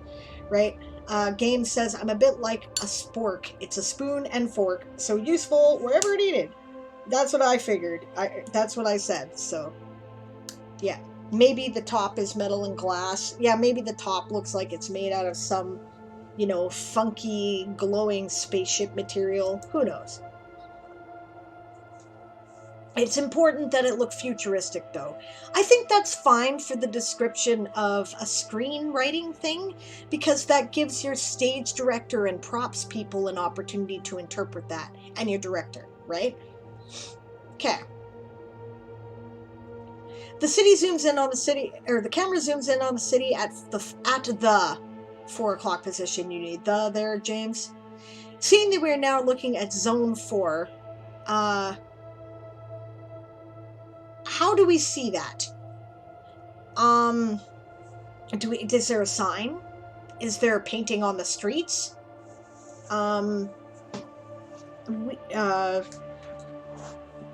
Describe that, right? The camera zooms in on a sign that says Zone 4. This is the second to last zone. We are now at the level atop of buildings. We can see people going about their business. They're wearing faded clothes. Period. A capital N, no whites or bright colors can be seen to be worn. Fair enough. There are market stalls of 3 columns and people walking in between. Okay, so your messengers stand out then, right? Because they're in red. They really must stand out. You might have like a messenger go by, maybe, so that people can wonder what that is. That'd be kind of cool. There are market stalls of 3 columns and people walking in between. We see some passing of money and goods. Period. I don't know what you mean by that's about it. Are you talking about how we no longer have electronic methods of payment or checks or anything like that? Right? Or are you just... Because in that case, I would say you should describe that it takes the form of cash and, leave it at that, right? Otherwise, I don't know what you mean there. The market stalls are selling food items such as baking, not bakery. A bakery is the place where you sell the baked goods, right? Baking is the stuff you sell, right? So, yeah. The market stalls are selling food items such as baking, canned, and bagged products. No general mood of the crowd is apparent. Last, the camera moves to eye level. The screen darkens to black. You could say fades to black there. Fin. Yeah, good stuff.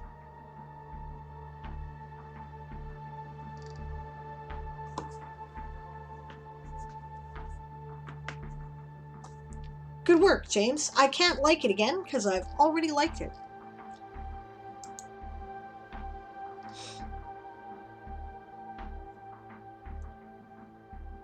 I think I've still got the link there. No, I've got the wrong link. So, James, put your link in there one more time for people to look at. That is the end of the sprint for those of you who are sprinting.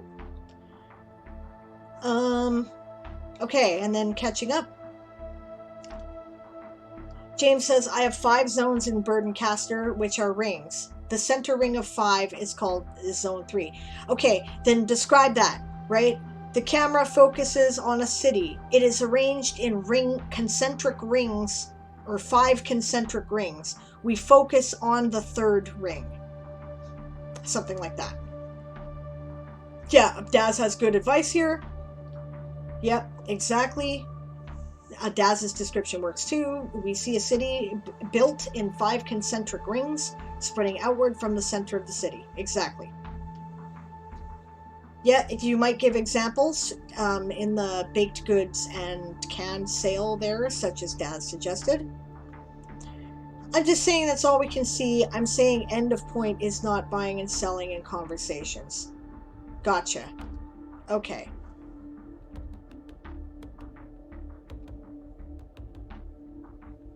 I would add maybe a line then that says this is meant to convey the business of the city.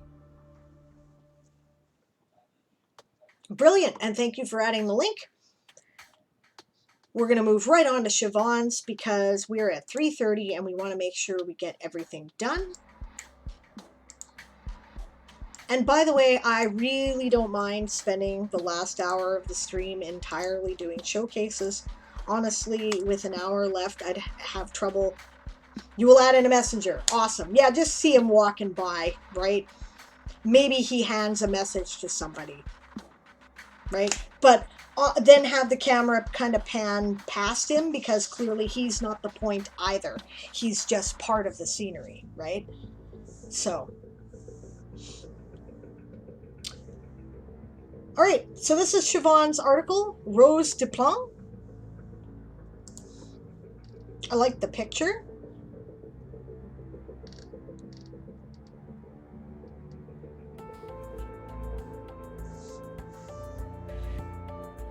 Rose de Plum. Lady Grand Duchess Rose de Plum, aka Rosie, she, her. Current location, Royal Palace of Hergemark. Species, Fae. Ethnicity, Forest Nymph. Honorary and occupational titles, Lady, Grand Duchess. Age, 116, young one for an Nymphe. Circumstances of birth, illegitimate. Birthplace, Hergenberg. Herigberg? Yeah, I guess, sorry. Current residence, Palace of Herigberg. Sexuality. Though Rose has had many interactions where it could have become romantic, she has never been interested in anything physical. She is an ace character. Gender identity. Rose has recently begun questioning her gender. She feels like she doesn't really fit as a lady nor as a lord. Oh, this is your NB character. Okay. But somewhere in between. This has given rise to her looking at the outfits worn by others. Though she wishes to talk to her mother about this, she fears the reaction she may receive. Seeing Eldrick in the shop being measured and fitted for her mother's gowns has strengthened her resolve to bring up the conversation. Eldrick's chosen gender did not align with his body, and her mother didn't even flinch or comment about it in private. She felt this boded, you need a D at the end of this, boded well for her mother being supportive. Yep, that makes sense. Eyes deep blue, skin tone pale. I like this is pretty. Rose is the daughter of Francine. She's extremely... you should put a tooltip or an article link there to Francine, who is your dressmaker, I happen to know.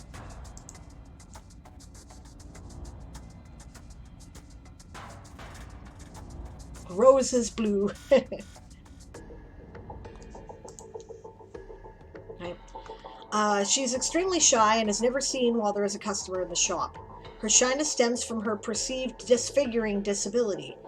She has alopecia and is incapable of growing hair, any hair on her body, a condition which causes hair to fall out randomly. Fair enough. Mother, I am 116 years old. By the way, I think she's gorgeous regardless, but yeah, you know, I can get that people may find that difficult. I should know more about how to act in society. You keep telling me I need to master certain skills, but you never let me go anywhere so I can practice them. That's the get back to work dragon if you're squinting. I want to learn healing. Period. Capital T. The House of Healing is on the grounds, comma. So it's not like I'm leaving the palace. Rose mentioned once again.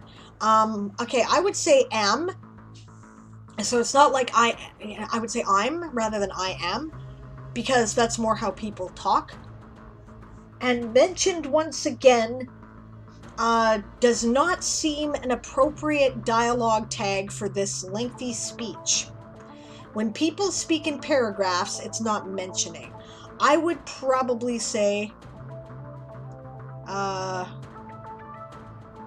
just said. Said is fine there. Rose said once again. Or pointed out once again, perhaps. For the last time, my answer is no. How many times do I need to explain to you the reasons? Question mark, because how many is a question, right? Because you can't grow hair to hide your body, you are a danger to everyone else there studying to become healers. Do you want to be responsible for an entire generation of healers going blind? How would you feel if that were to happen, huh? Francine said in response. I would break this up. Let's see.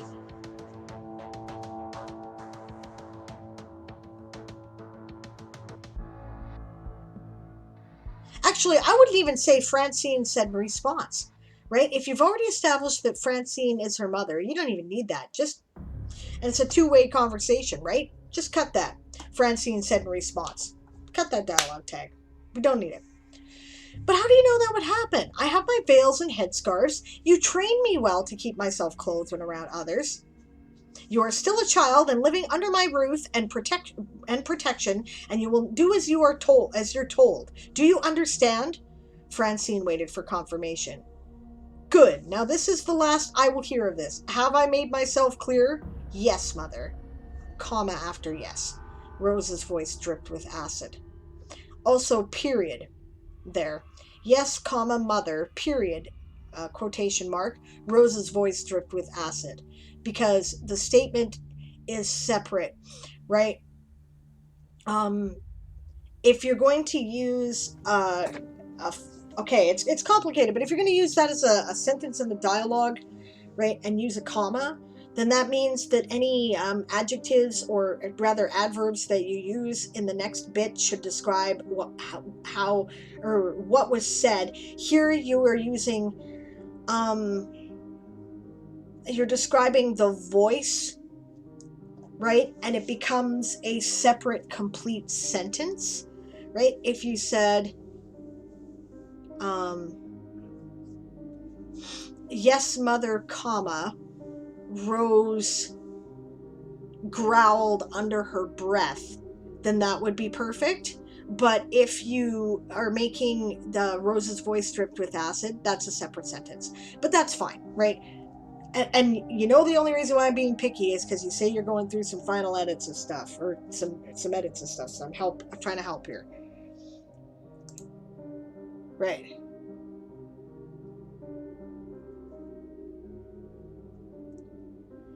Yeah, Francine responded, suggest E-song. Argued. Argued is better. I don't like said in response or responded because that implies that there's no heat in what she's saying, and clearly that's not the case because you've got her yelling no, right? So it's obviously that she's angry, and it's obvious she's angry, and it's not responded. I would say snapped. I wouldn't even use argued there, right? Because, all right, so this is one of the finer splitting points of, remember I've said, right, the art of writing in English is choosing the word with the right connotation because there are a million words that mean the same damn thing, right? So what does it imply, right? When you say someone argued, it implies that they are the ones who are attacking the established condition, right? So to me, it would make more sense. It's not technically wrong, argued. Understand that, right? This is connotation I am talking about now, right? And to me, connotation implies that, they're fighting the established condition. So I might have, but how do you know that would happen? Rose argued, right? I have my veils and headscarves. I would not have Francine argue. As a matter of fact, may I suggest that you use body language here to indicate emotion as opposed to a dialogue tag, right? You might say, how would you feel if that were to happen, huh? Francine folded her arms. Francine put her hands on her hips. Francine ran an exasperated hand over her head. Right? Those might be better. Anyway, yes, and this is the advanced class, by the way, guys. This is the advanced class, right? When you're coming here and I think that you're getting ready to, you're serious, you want to publish, you're putting stuff out there, you're ready to hear it. This is how picky we get. Okay? Yeah. You need the rip my work option. I'm ripping. Yeah, this is the rip your work. Speaking of which, guys, that was a suggestion that I saw. I don't remember whose chat I was in.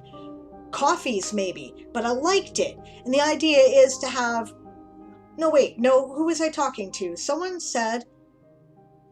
Was it Mez? No, it was Kindar.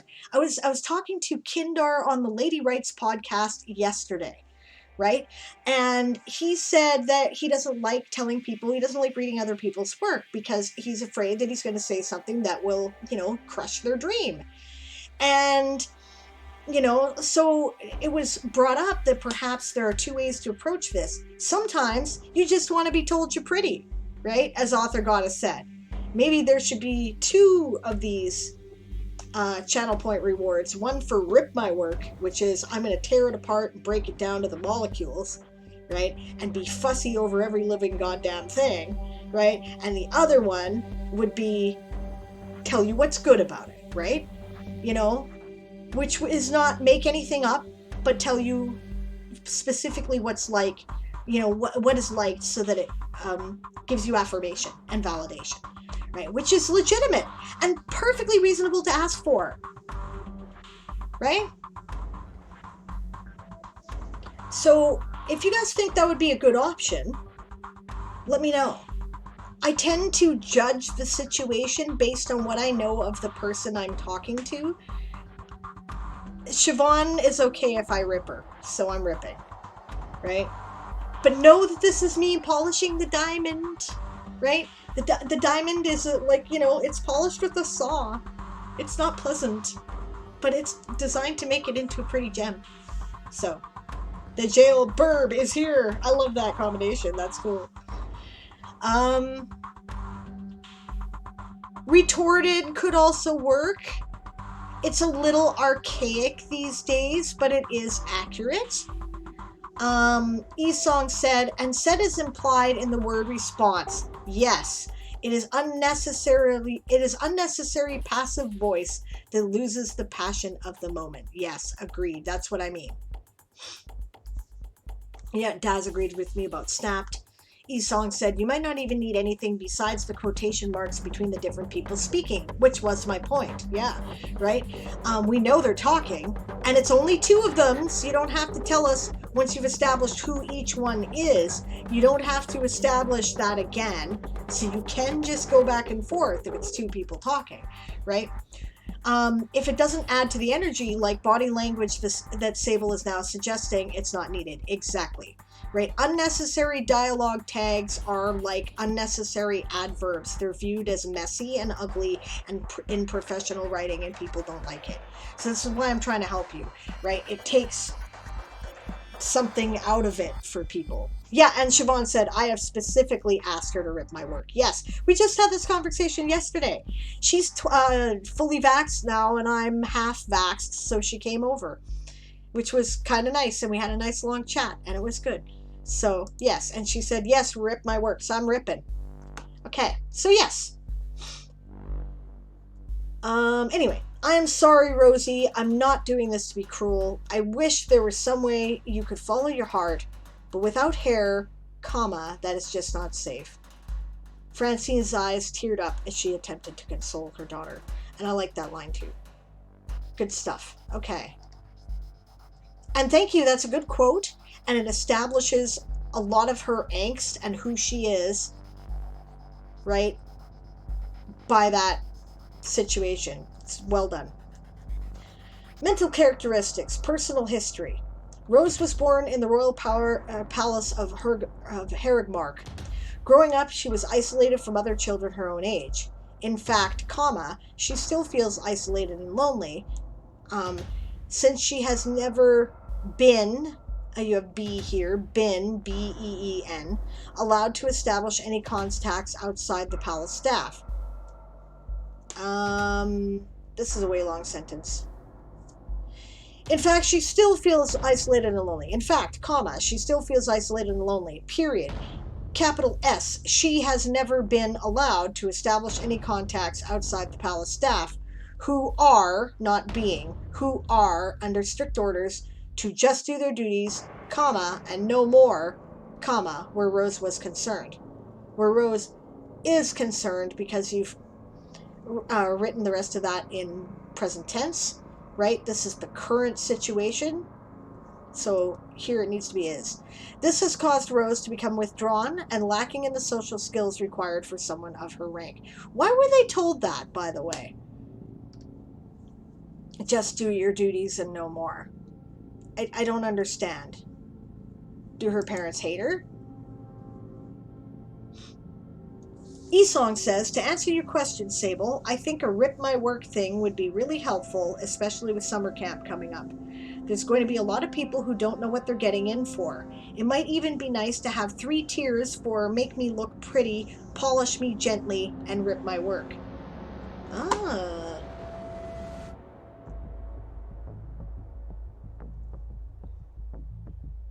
That's a good idea. That's a good idea.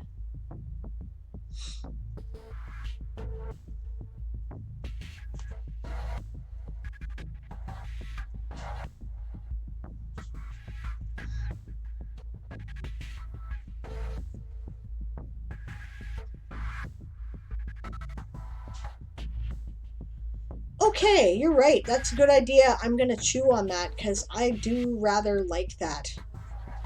Is that something like Trash My Map? That's exactly like Trash My Map. This is what I'm doing to Siobhan right now. I'm trashing her map. Yeah, I am ripping her work. Right? She asked me to, and I am. Okay. I better hurry here. I'm running out of time.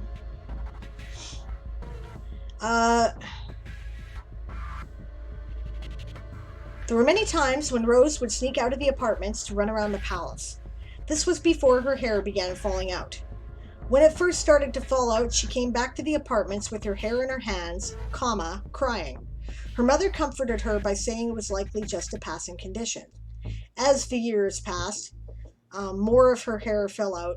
Actually, as the years passed, comma, more of her hair fell out until she no longer had any hair on her body. This happened before she was 15. Once it was determined that her hair was never going to grow back, comma, she chose to remain in the suite. Comma, same sentence, leaving it only when she needed to run errands or for sanitary, or comma again, or for sanitary reasons such as laundry. This is not a complete thought, Siobhan. You do this a lot. Pay attention here. Okay. Leaving it only when she needed to run errands or for sanitary reasons such as laundry, comma, what? Right? You need to explain that. This is a lead-in. This is a phrase that indicates that there is a point to it that you are going to explain. You need to have the second part. If you're not going to do that, then you need to make it part of the previous sentence. Right? Once it was determined that her hair was never going to grow back, comma, she chose to remain in the suite, comma, leaving it only when she needed to run errands, comma, or for sanitary reasons such as laundry. And I realize that's a run-on sentence, and yes it is, but at the same time, you cannot break up run-on sentences by making them into phrases, right? Find a way to make it a sentence if you're going to break it up. Okay. There's a bunch of you out here who do this, James. This is one of yours too, right? Let me see if I can help you with that. Just one moment. There is a rule about that in the magic book here. Or hey, is Tal still in the chat? Maybe Tal remembers the term for that.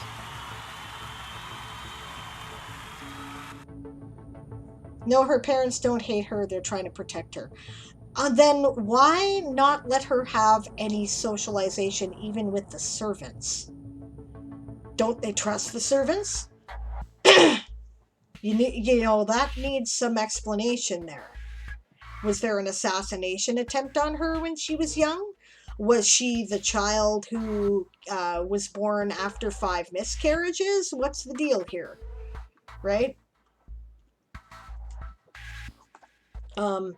Even just to say they wanted to protect her.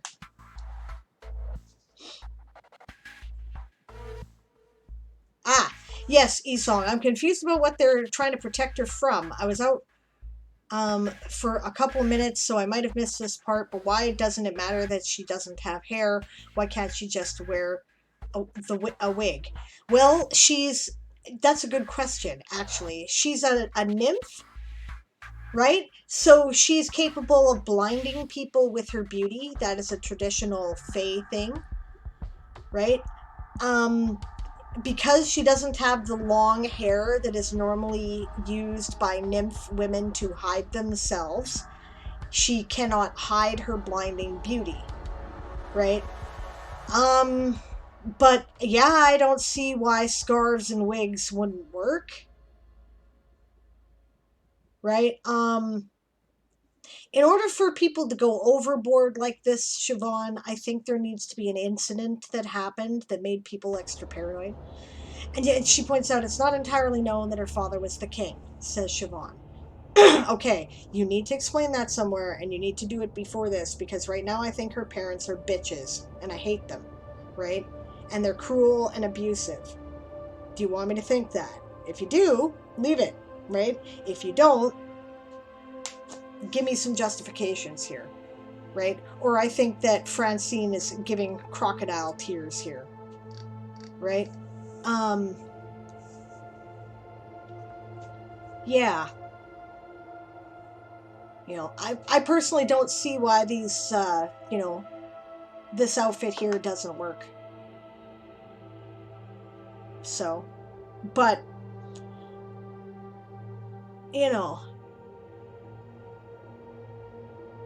I might have, like, enemies of the king, right? Looking to find out dirt on him, right? And point that out maybe in the sidebar, so that people know that the parents are not being, Francine is not being a lunatic. Like, right now she sounds like Carrie's mother to me. You know what I'm saying? So, okay, there is a thing about this. I think that perhaps is it. The independent clauses. Yes.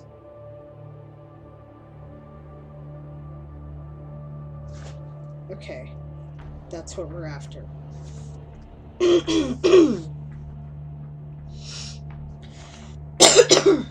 Let's see.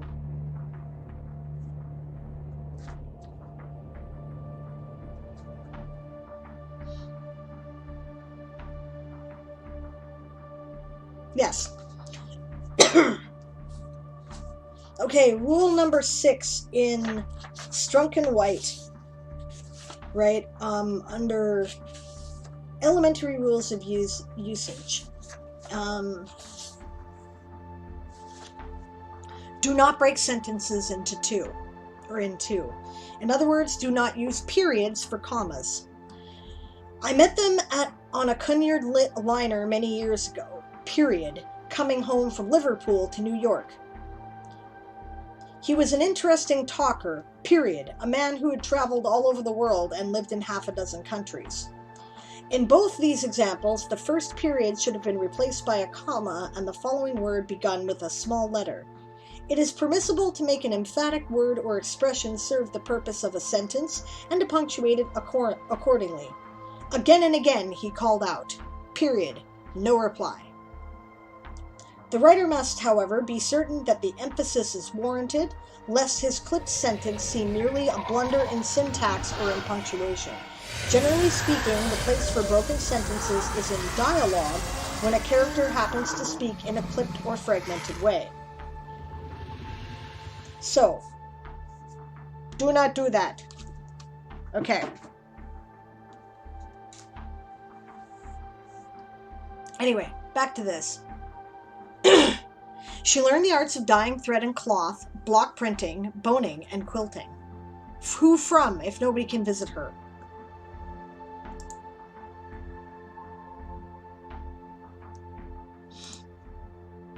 Her mother is teaching her with string to practice with,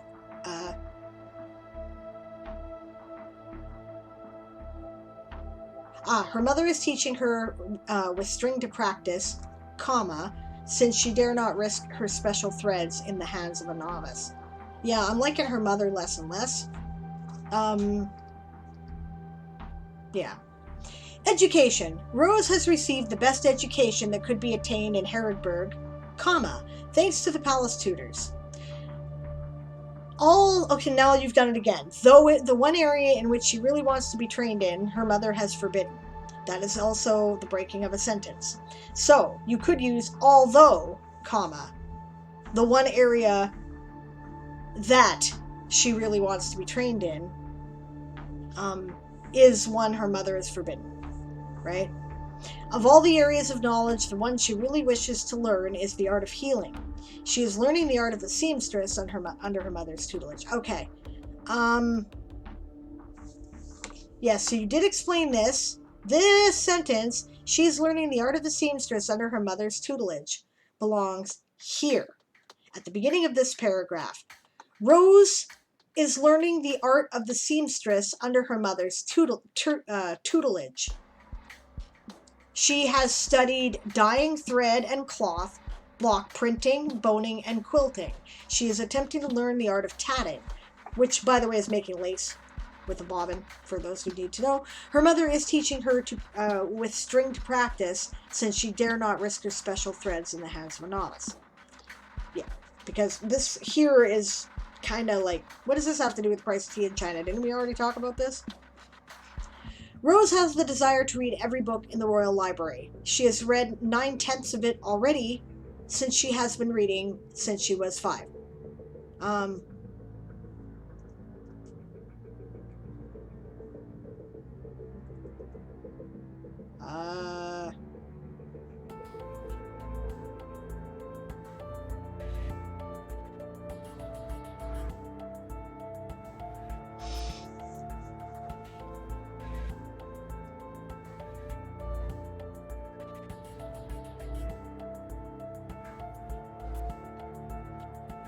I would say this, having learned to read at the age of 5, she has read 9/10 of it already.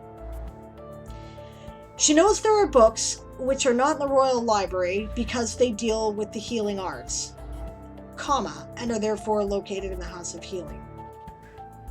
Or perhaps she knows there are books which are not in the Royal Library,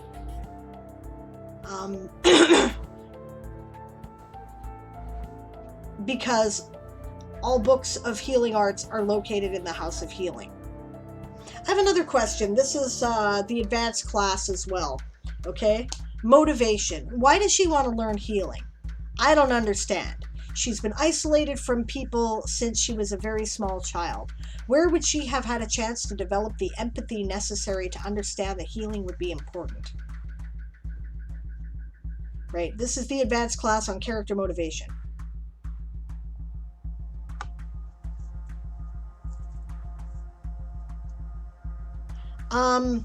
You can do it, by the way. You just have to put it in there. Throw in earlier, right? Early history. As a small child, Rose was prone to rescuing butterflies from spiders and taking homes,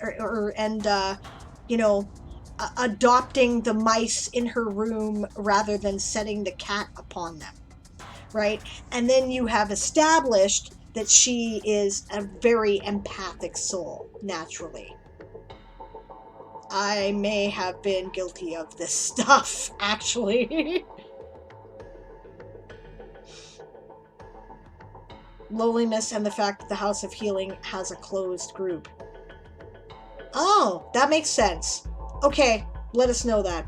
Let us know that, because we don't know right now.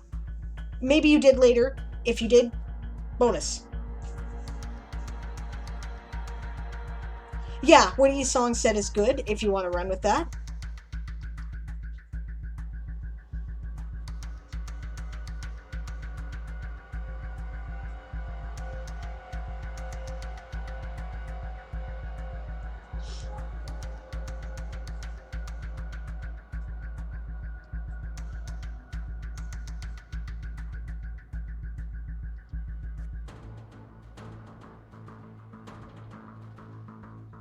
Okay, I'm just double checking here.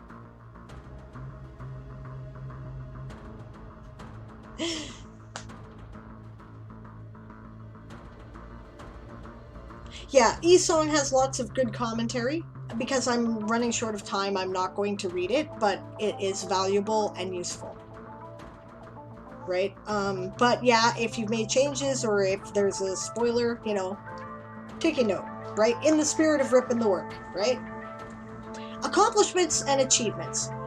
Rose's mother, you said she for a while, and we are now starting a new sentence. I realized, or a new section. I realized you just said Rose here, but you should probably say Rose here too. Rose's mother allows her to help with the cutting of patterns and stitching on the gowns she makes. She has been crafting corsets for the last 25 years. Failures and embarrassments. Rose considers her inability to grow her hair to be a true failure. A nymph incapable of growing hair is a nymph who is likely to cause a lover to go blind. She is embarrassed by the fact that she feels nothing she does is quite good enough for her mother. That is to say, anything other than her needlework, though she doubts she will ever move into a more visible position until she either leaves her mother's home or one of them dies. The fact that Rose, mental trauma, the fact that Rose, you should probably say here, never knew her father was a blow that she has never truly recovered from. Even with the titles she was granted, she has suffered. Her mother refuses to talk about her father except in vague terms. Okay, you said that people aren't sure that her father's the king, but she's been granted all these titles. What the fuck else could be going on? People aren't that dense. Right? Especially when it comes to politics. They'll know something's up. Right? Is she being raised in secret in the palace? How is that happening? Yeah.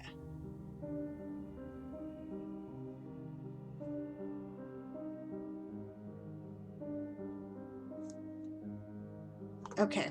So back to the empathy thing. I actually am going to spend some time on this now because I think that Esong has a point. Right?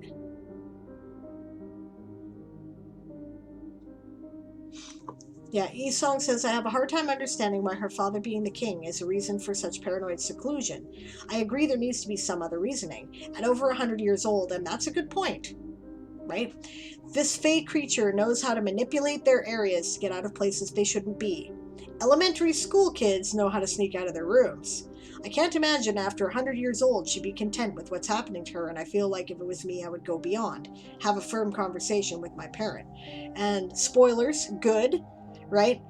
Esong says, I'm glad to know that there are reasons, but I feel like you have to allude to some of these things to give a level of sympathy or understanding. In the spirit of truly ripping the work, right now it just seems difficult to believe. Yeah, you have to tell us this information. We need to know, right? I realize that you're trying to keep things for spoilers, and I had real trouble with that dealing with my character article for my protagonist too. But yeah, we need to know. Right? Maybe under a spoiler button and then people know they're warned, right? Just like in the Francine article where you don't have to say what the material and silks are actually made of, you do need to let people in the society be able to tell that the silk and material are different in some way. Yeah. Esong says, being only able to spend time in the woods, she was able to see in real time the impact of the circle of life and found comfort and companionship in healing small animals. Yeah, stuff like that. Esong says, how would she know that the House of Healing has a closed group if she's never met anyone else? It feels like she needs to be able to interact with the servants, that way one of them can be a friend and confidant and let her know about other things. Yeah. Yeah.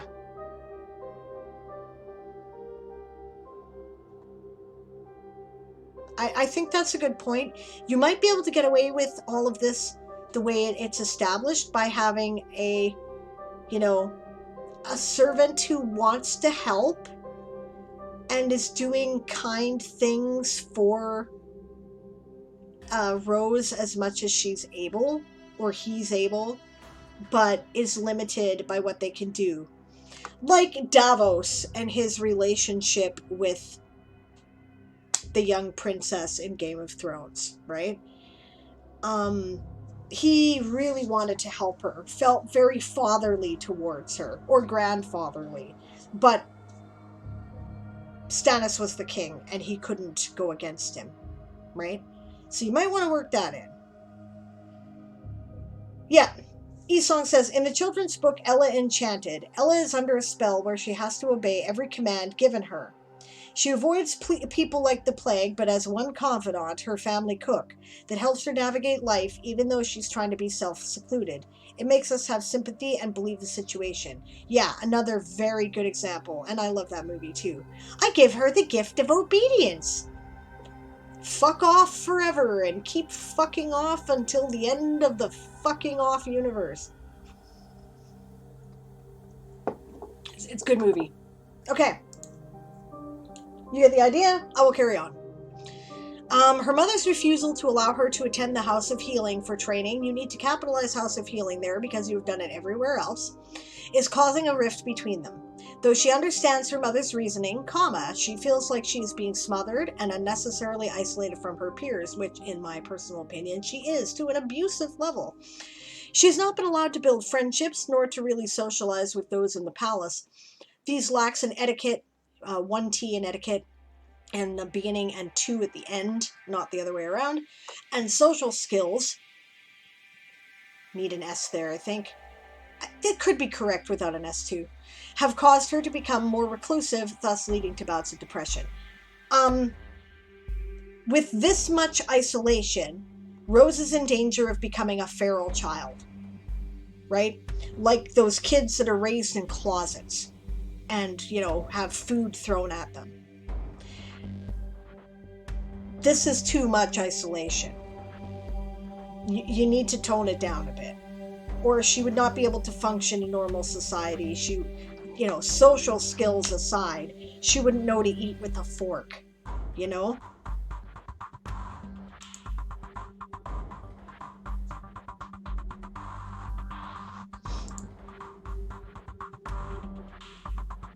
I don't disagree with that one there, Esong. Right? You're saying, if that's the case, does she really understand her mother's motivations? Yeah, sure. She's 100 years old. She probably gets it intellectually. She just emotionally doesn't agree with it. Okay, personality characteristics. Motivation. All Rose wants to do is make her mother proud of her. Seeing her mother shaking her head every now and again reminds Rose that there is something wrong with her. Well, at least in her mother's eyes, that is. Okay, a bunch of things. First of all, seeing her mother shaking her head every now and again. Her mother seems to disapprove of her strongly by the impression I'm getting and shakes her head all the time. Right? And then, savaging the grammar in the last sentence there. Well, comma, at least in her mother's eyes, comma, that is. Savvies and ineptitudes. Rose has saved up quite... Okay, I suppose I should stop here because we've been savaging your work.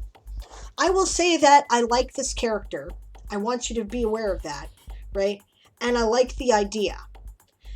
I think as a metaphor, they are excellent, right? I recognize that eventually Rose will call herself they because you've mentioned her questioning of her gender up here, right? So the future they, Rose, right, is a good metaphor. NB people often do feel isolated and misunderstood. Making it a bit extreme is a good metaphor in the same way that Elsa was obviously a queer metaphor, right? So it's, it's good, right? And I think you can make it brilliant. Right. I think basically what's going on here is that because you really want us to feel Rose's plight, you are making it extreme. But at this point, you have behavioral problems if you're making it that extreme, right? You need to dial it back a little bit. I think that giving her a companion, a confidant, would be useful and would mitigate 90% of the critiques that we have brought up. And I also think that this might be a good way to help further your story. You can use that character as a plot device later on to do things like carry messages to and from Rose or conveniently interrupt, right? If Eldrick is becoming Rose's friend, then this character may be inclined to help Eldrick, and that would therefore, move your story along when it needed to be, right? It's a thought to consider. I am about to find out. Okay. Esong says, if that's the case, does she really understand it? Okay, I read that. Esong says, I want to echo Sable. I like her. I want to connect with her. These edits that I'm suggesting will help create empathic and believable moments where I can connect. Exactly. Okay, but we're about to find out. Savvies and ineptitudes. Rose has saved up quite an elaborate fortune from her personal stipend over the years. When she learned she had the title of Grand Duchess, she approached the Exchequer asking what she was entitled to and how much she was currently receiving. Yeah, the Exchequer, of course, is the head of Treasury. Pardon me, Edward. Pardon me, Edward. Children are not permitted in this office. Now, who is your mother? Pulling herself up straight and tall, adjusting her headscarf, she declared, since you have the next paragraph in past tense, this also needs to be in past tense. She declared, I am the daughter of Francine de Plum. Please call her. Edward paled visibly as he realized he had just snapped at a member of the royal household, and one far older than he was. Your Grace, I am so sorry, I didn't know. How may I be of service? He ducked his head in reverence. You've got an A there, so typo, voice hushed. What is my stipend, and how much am I currently receiving? My mother is receiving my stipend, and I see nothing of it. Let me check my ledger. Period. Capital H. He pulled a large book off the shelf behind him. Because if you do this, then he pulled a large book off the shelf behind him, describes what he said. Right? This is an independent action. It needs to be an independent sentence. Let me check my ledger. Period. He pulled a large book off the shelf behind him. Flipping through the pages, his face began to fall. Your Grace, you are currently receiving a pittance of your stipend. It appears that since you have surpassed 18 years, your stipend has increased, you need has there, to 7 gold a month, up from the 5 silvers your mother has been receiving on your behalf. Okay. Okay, either needs a comma or an ellipsis, 3 dots. Am I allowed to collect the stipend difference from then till now, or is it only from this point forward? I would like the difference put aside for me to draw on as I need. Please keep sending the 5 silvers a month to my mother. Your Grace, that could very well bankrupt the kingdom. Even 6 gold a month for 82 years. Well, that is, you need an ellipsis here. Or a dash, a long dash. He paused to make some calculations. And then a long dash. That is 6,000, 396 gold. I can't not pay it, or you could have me imprisoned. He could say, I can't not pay it, or you could have me imprisoned. That's weird.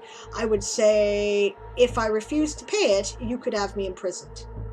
He swallowed convulsively. Edward, I am not about to do that to you. I'll tell you what. Pay me 1,500 gold for what is owed. Calculate the rest back in as taxes.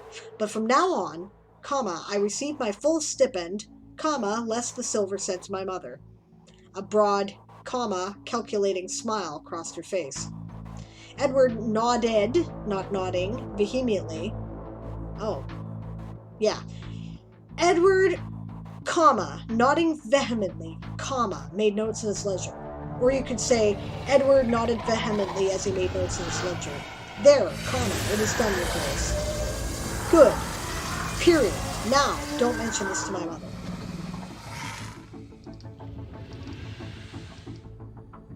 Conversation of a conniving child.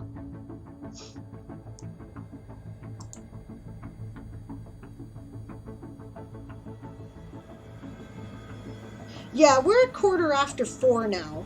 How much more of this do we have here? Oh, we're at the end. Okay, I'll finish it up. Daz, I'm sorry, sweetie. I gotta get you on Wednesday. Or maybe Tuesday. Let's see here. Let me look at my additional streaming schedule. because I added stuffs. I did stuffs.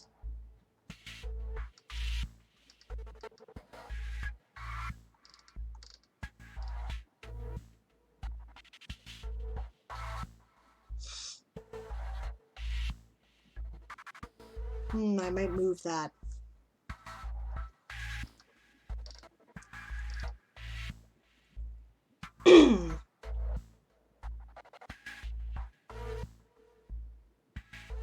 Yeah, I might move that one. Okay, so my next stream that I'll be on will be 5 p.m. to 8 p.m. Pacific, 12 a.m. to 3 a.m. UTC, 8 p.m. to 11 p.m. Eastern on Tuesday evening, right, or Wednesday morning, depending where you are in the world, because I'm going to move that. There's this big blank space here that would make more sense to put in, and then I'm not trying to overlap coffee. Right, but I'm going to do a Toy Soldier Saga writing and world building session here in order to, you know, it's additional streaming while my Kickstarter's going on, right? So maybe we can address it then, and if not, we will address it on Wednesday on Diane Writes, of course. Okay, I'm sorry that we're not going to get to it today. I will finish up. I'll put this over here so it's ready to go, but be prepared to send me the link again. And we'll finish up Siobhan's article. It's almost done. Likes and dislikes. Rose enjoys the feel of fine cloth against her skin. Her particular favorite is the silk her mother crafts herself. Personality quirks. Whenever Rose hears someone new, she uses the mirrors in her mother's shop to catch a glimpse of them out of the corner of her eye, comma, then quickly hides. And then quickly hides. Social. Contacts and relations. As the grand aunt of King David, she has full access to the palace. This is a benefit she rarely utilizes, but when she does, she wears a full gown and veil. Family ties. Her mother is Francine Duplant, the seamstress. Though sometimes she argues with her mother, comma, she loves her very much. Although is the right word here. Although sometimes she argues with her mother, comma, she loves her very much. Family mannerisms. When out in public, she is the perfect lady of the land. She goes out in public. I thought she was isolated.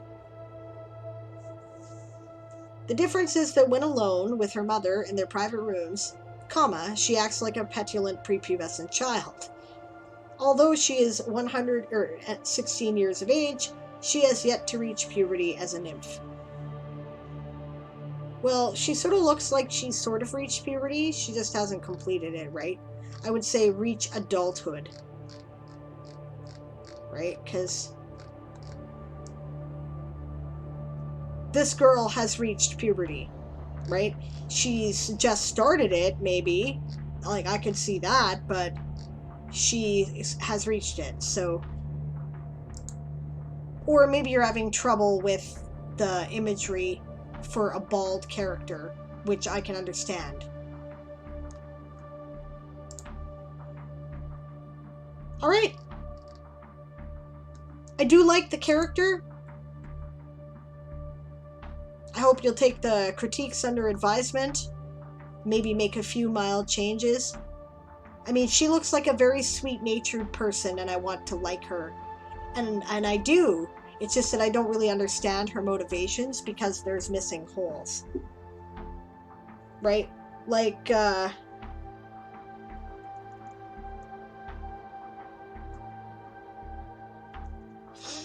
yeah, and if she never leaves her room and if she's allowed to go out in public, then why would she not be allowed at the House of Healing? That's confusing. Okay, needs a little work, but otherwise it's awesome, right? And like I said, this is the advanced class, guys. This is the class for, all right, you're serious, you want to do something serious with writing, you know, this is the stuff that I put people to the test to who I think are wanting to make the next step, right? So, not everybody gets ripped like this. I'll think about the rip your work, actually. All right, thank you guys very much for joining me today, especially for our interview with Travis. I have had a great time, as I always do. World building is awesome. Daz wants to be ripped. All right, Daz. We'll be ripping your work next time. You got her. Let's see, who's currently on to raid? We're like... nobody, according to the ASC calendar. All right. Let's see who's on Twitch then, shall we? Probably Travis is back to work. I suppose I could be raiding him. Gonna just refresh this page.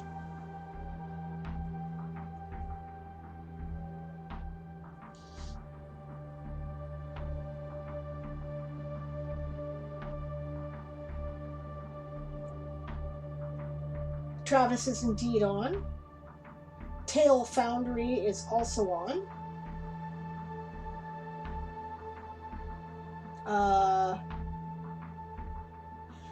Madhouse, who is an Anvilite, is on, but they are playing a game. So I think it will be either Tail Foundry or Travis. Whom would you like to raid?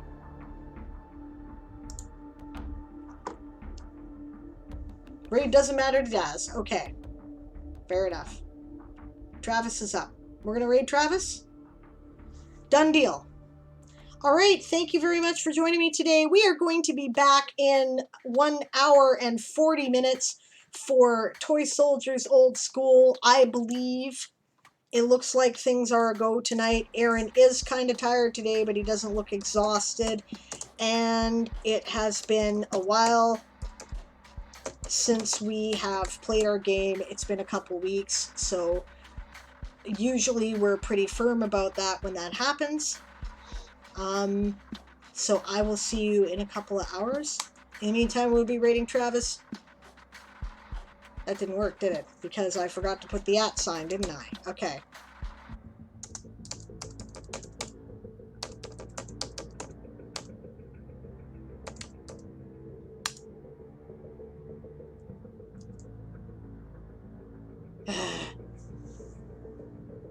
You know, it doesn't want me to raid Travis, I've got to say. Alright, we're going to go to the stream monitor here. Don't forget, by the way, guys, that my Kickstarter is still going on for A Few Good Elves, which is the first novel in the Toy Soldier saga. It's a passion project. I've been wanting to publish it for years. Check it out. There's all kinds of rewards. There's something for everybody. You can support for as little as $1, right? There's all kinds of behind the scenes stuff, and if you can't afford to support even at $1, that's okay. Remember that sharing and telling your friends is support too. So we're going to hit the raid channel.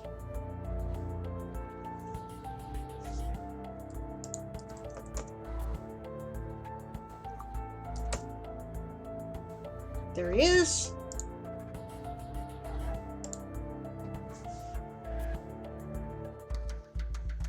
When you get there, don't forget to yell, "Prepare to be boarded," because we are the Sable's privateers. It has been a pleasure. We'll see you in a couple hours. Monday is our day off. Tuesday, Aaron will be back with Ask an Old GM, and I will be doing a later in the evening stream to work on the Toy Soldier saga. Have a great time zone, everyone, and I will see you soon.